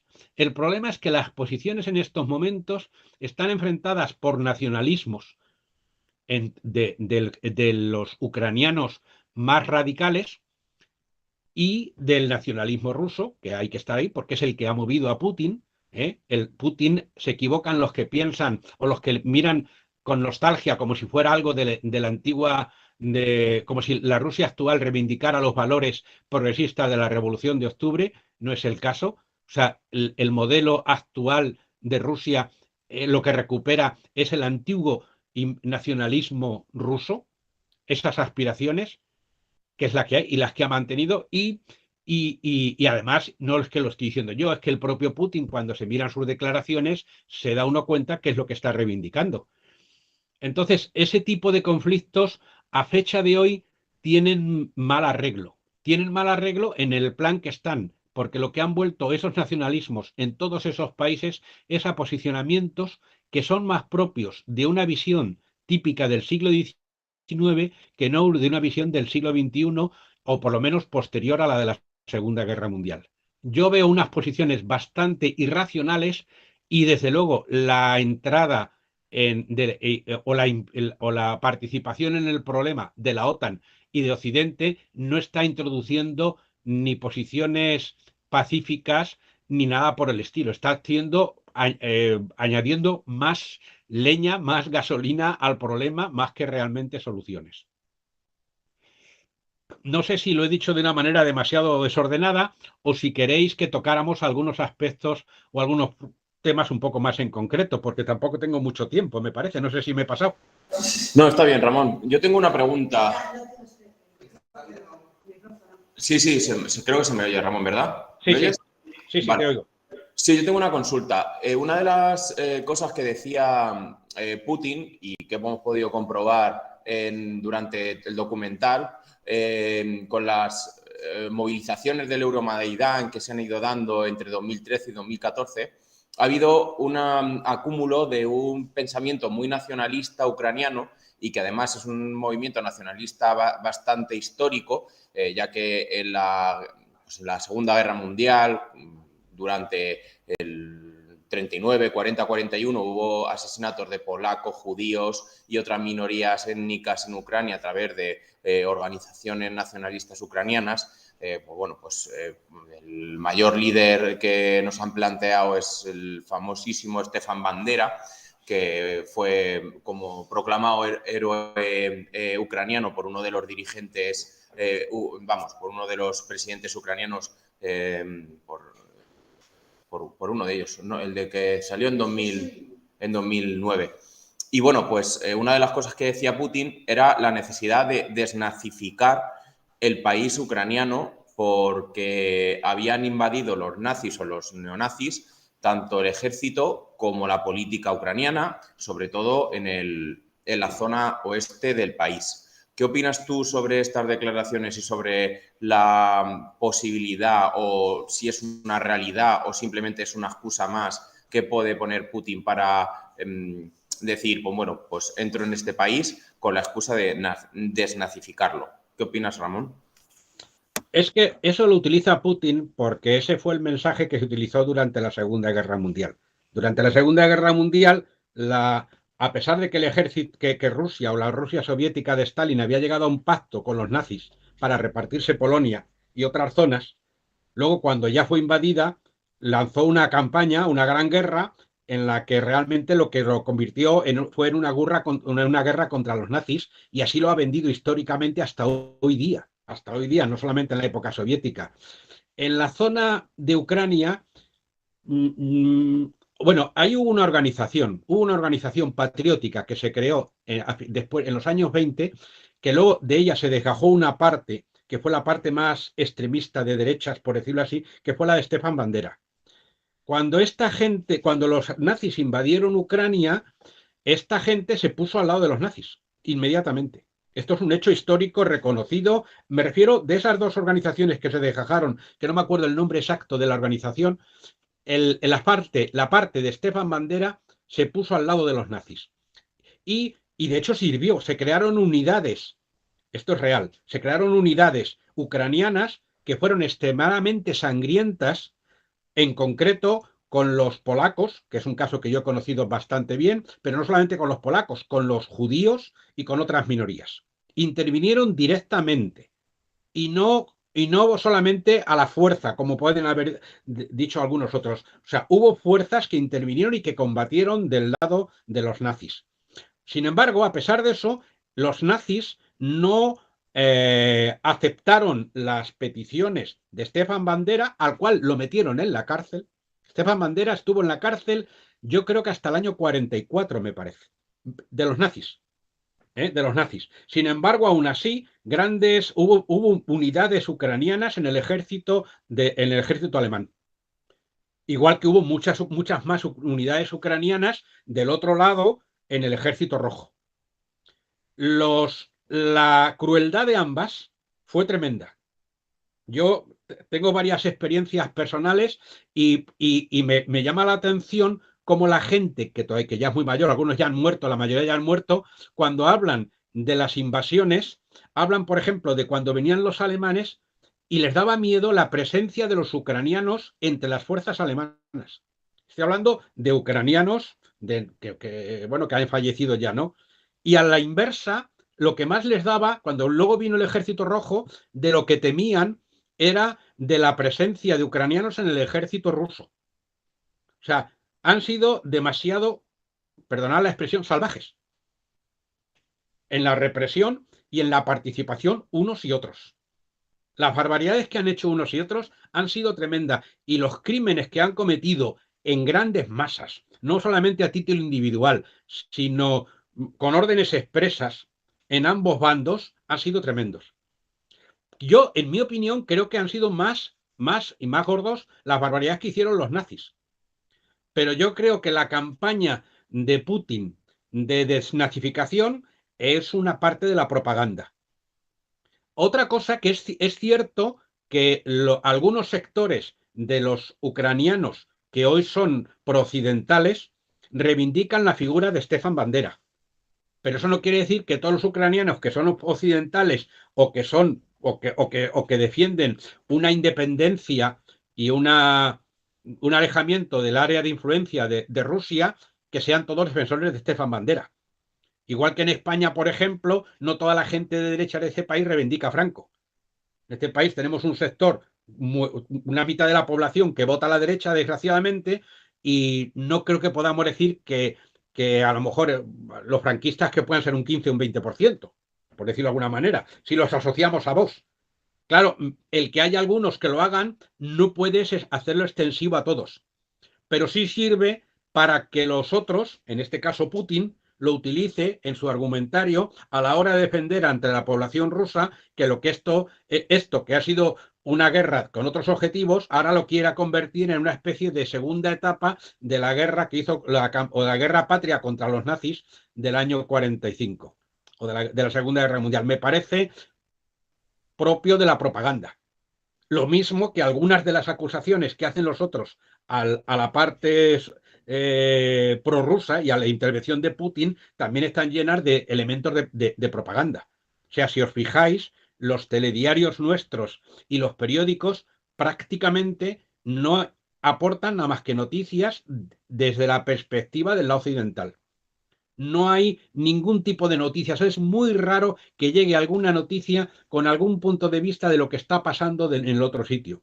No se ha hablado, por ejemplo, de los refugiados que hay de gente rusa que se ha tenido que refugiar en Rusia.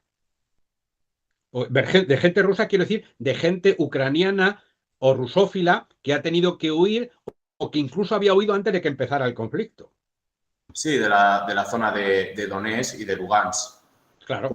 Yo eso te quería también preguntar, Ramón, porque sí que es cierto que el documental de Oliver Stone está en 2016 fue cuando se publicó y es como un documental que, bueno, ojalá lo hubiera visto en ese momento porque ha sido, o sea, ahora que lo estamos viendo, entre comillas, a toro pasado, podemos descubrir muchísimas claves de esta guerra en un documental que se hizo hace 6 años. O sea, que me parece algo de una gran capacidad, ya no solo analítica, sino también pues, geoestratégica por parte de este productor y de su director, faltaría más. Pero claro, yo ahora te quería preguntar por el tema de los medios de comunicación europeizados que tenemos ahora mismo tanto en nuestro país como prácticamente en toda Europa o en todo el territorio de la OTAN. Como sabéis, la mayoría de los medios de comunicación rusos se han vetado tanto en nuestro país como en la Unión Europea. Por ejemplo, pues Retweet, Sputnik, son noticias, radios, canales de Twitter, es decir, ha habido una prohibición bastante importante.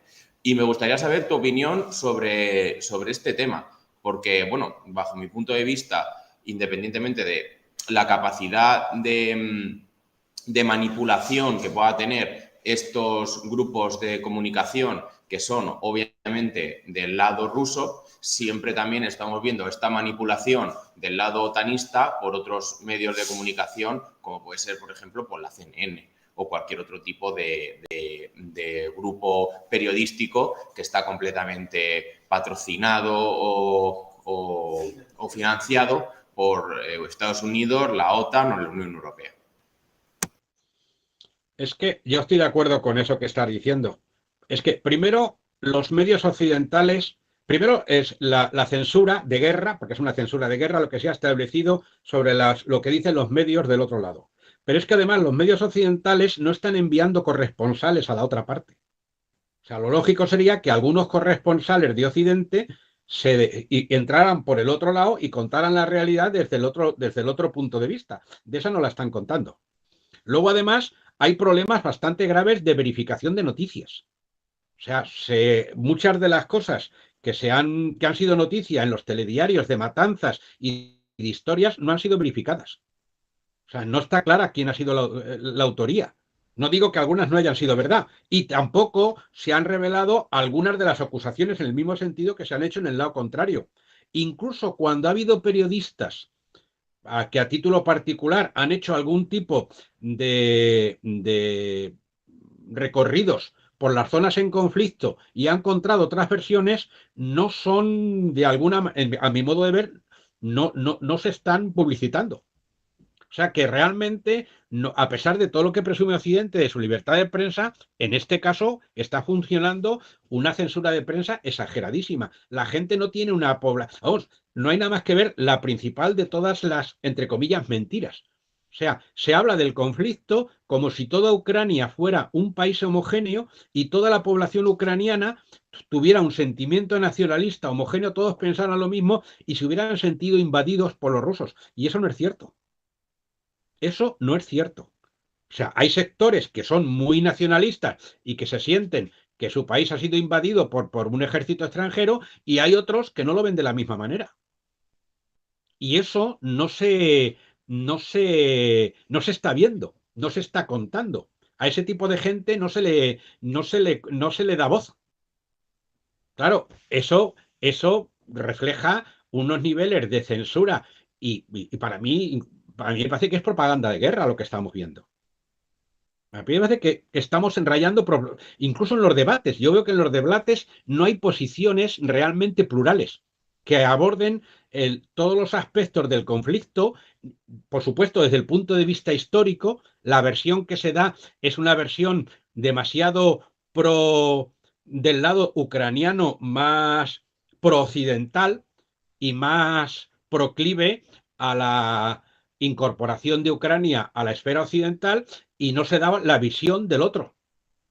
Con lo cual no tiene que ser la visión de Putin, es que ahí hay varias visiones. O sea, el eterno problema de aceptar la pluralidad de las sociedades que nos sigue costando por mucho que presumamos de democracias. En el caso ucraniano se está viendo perfectamente. No se está haciendo realmente. Hay demasiadas contradicciones en muchas cosas. Con lo cual no quiero defender ni mucho menos que lo que dice oficialmente la parte gubernamental rusa del conflicto sea la verdad, pero que hay otra visión distinta a la que están transmitiendo los dos polos enfrentados, o sea, los dos principales agentes enfrentados en el conflicto, eso es evidente. No estamos asistiendo realmente a unos niveles de información incluso, por poneros otro ejemplo, cuando durante estos 7-8 años se ha hablado muy poco del conflicto armado, no eran guerras de guerrillas, era un conflicto abierto que ha habido en el Donbass. No se ha hablado de ese conflicto, no ha salido en la prensa, o muy poco, ni a nivel de muertos ni a nivel de refugiados, ni de sus causas. No se ha hablado, por ejemplo, no se ha contado que al último presidente prorruso que tuvo no me sale el nombre, Yanukovych, a Yanukovych lo echaron con un golpe de Estado. Pero con un golpe de Estado no que lo digan los rusos o que lo diga él, sino que lo reconocieron hasta las potencias occidentales. Se le echó con un golpe de Estado. Se le derribó. Claro, eso no son maneras. Tú puedes tener una posición contraria a un gobernante, pero eso no te permite de que tú lo eches o que lo derribes así por las buenas y que pongas a otro en su lugar. O sea, lo lógico sería que lo derribes después de unas elecciones en el país. No había golpe de Estado. Muy bien, Ramón. Las cosas a medias. Sí, no, sí, ya tiene bastante más que discutir. Yo creo que lo que hemos hablado es bastante más complicado. Ya lo dije yo en la introducción, que no la has visto, luego estará ahí puesta en el pero vamos, es bastante más complejo de lo que parece. Pues darte las gracias, Ramón, por haber estado aquí hasta las 8 y pico para nosotros, dándonos toda la información que queríamos. A ver, te aplaude ahí el personal. A vosotros. Y ya está, dejamos el acto ya por hoy. El próximo día, bueno, habíamos quedado en cada acto programar el siguiente, pero nos lo hemos saltado. Así que os volveremos a informar, como siempre nos pasa, efectivamente. Cuando empiece septiembre haremos otro, os informaremos durante el verano para la próxima que hacemos. Muy bien. Pues muchas gracias, Ramón, y hasta la próxima. A vosotros. Hasta luego.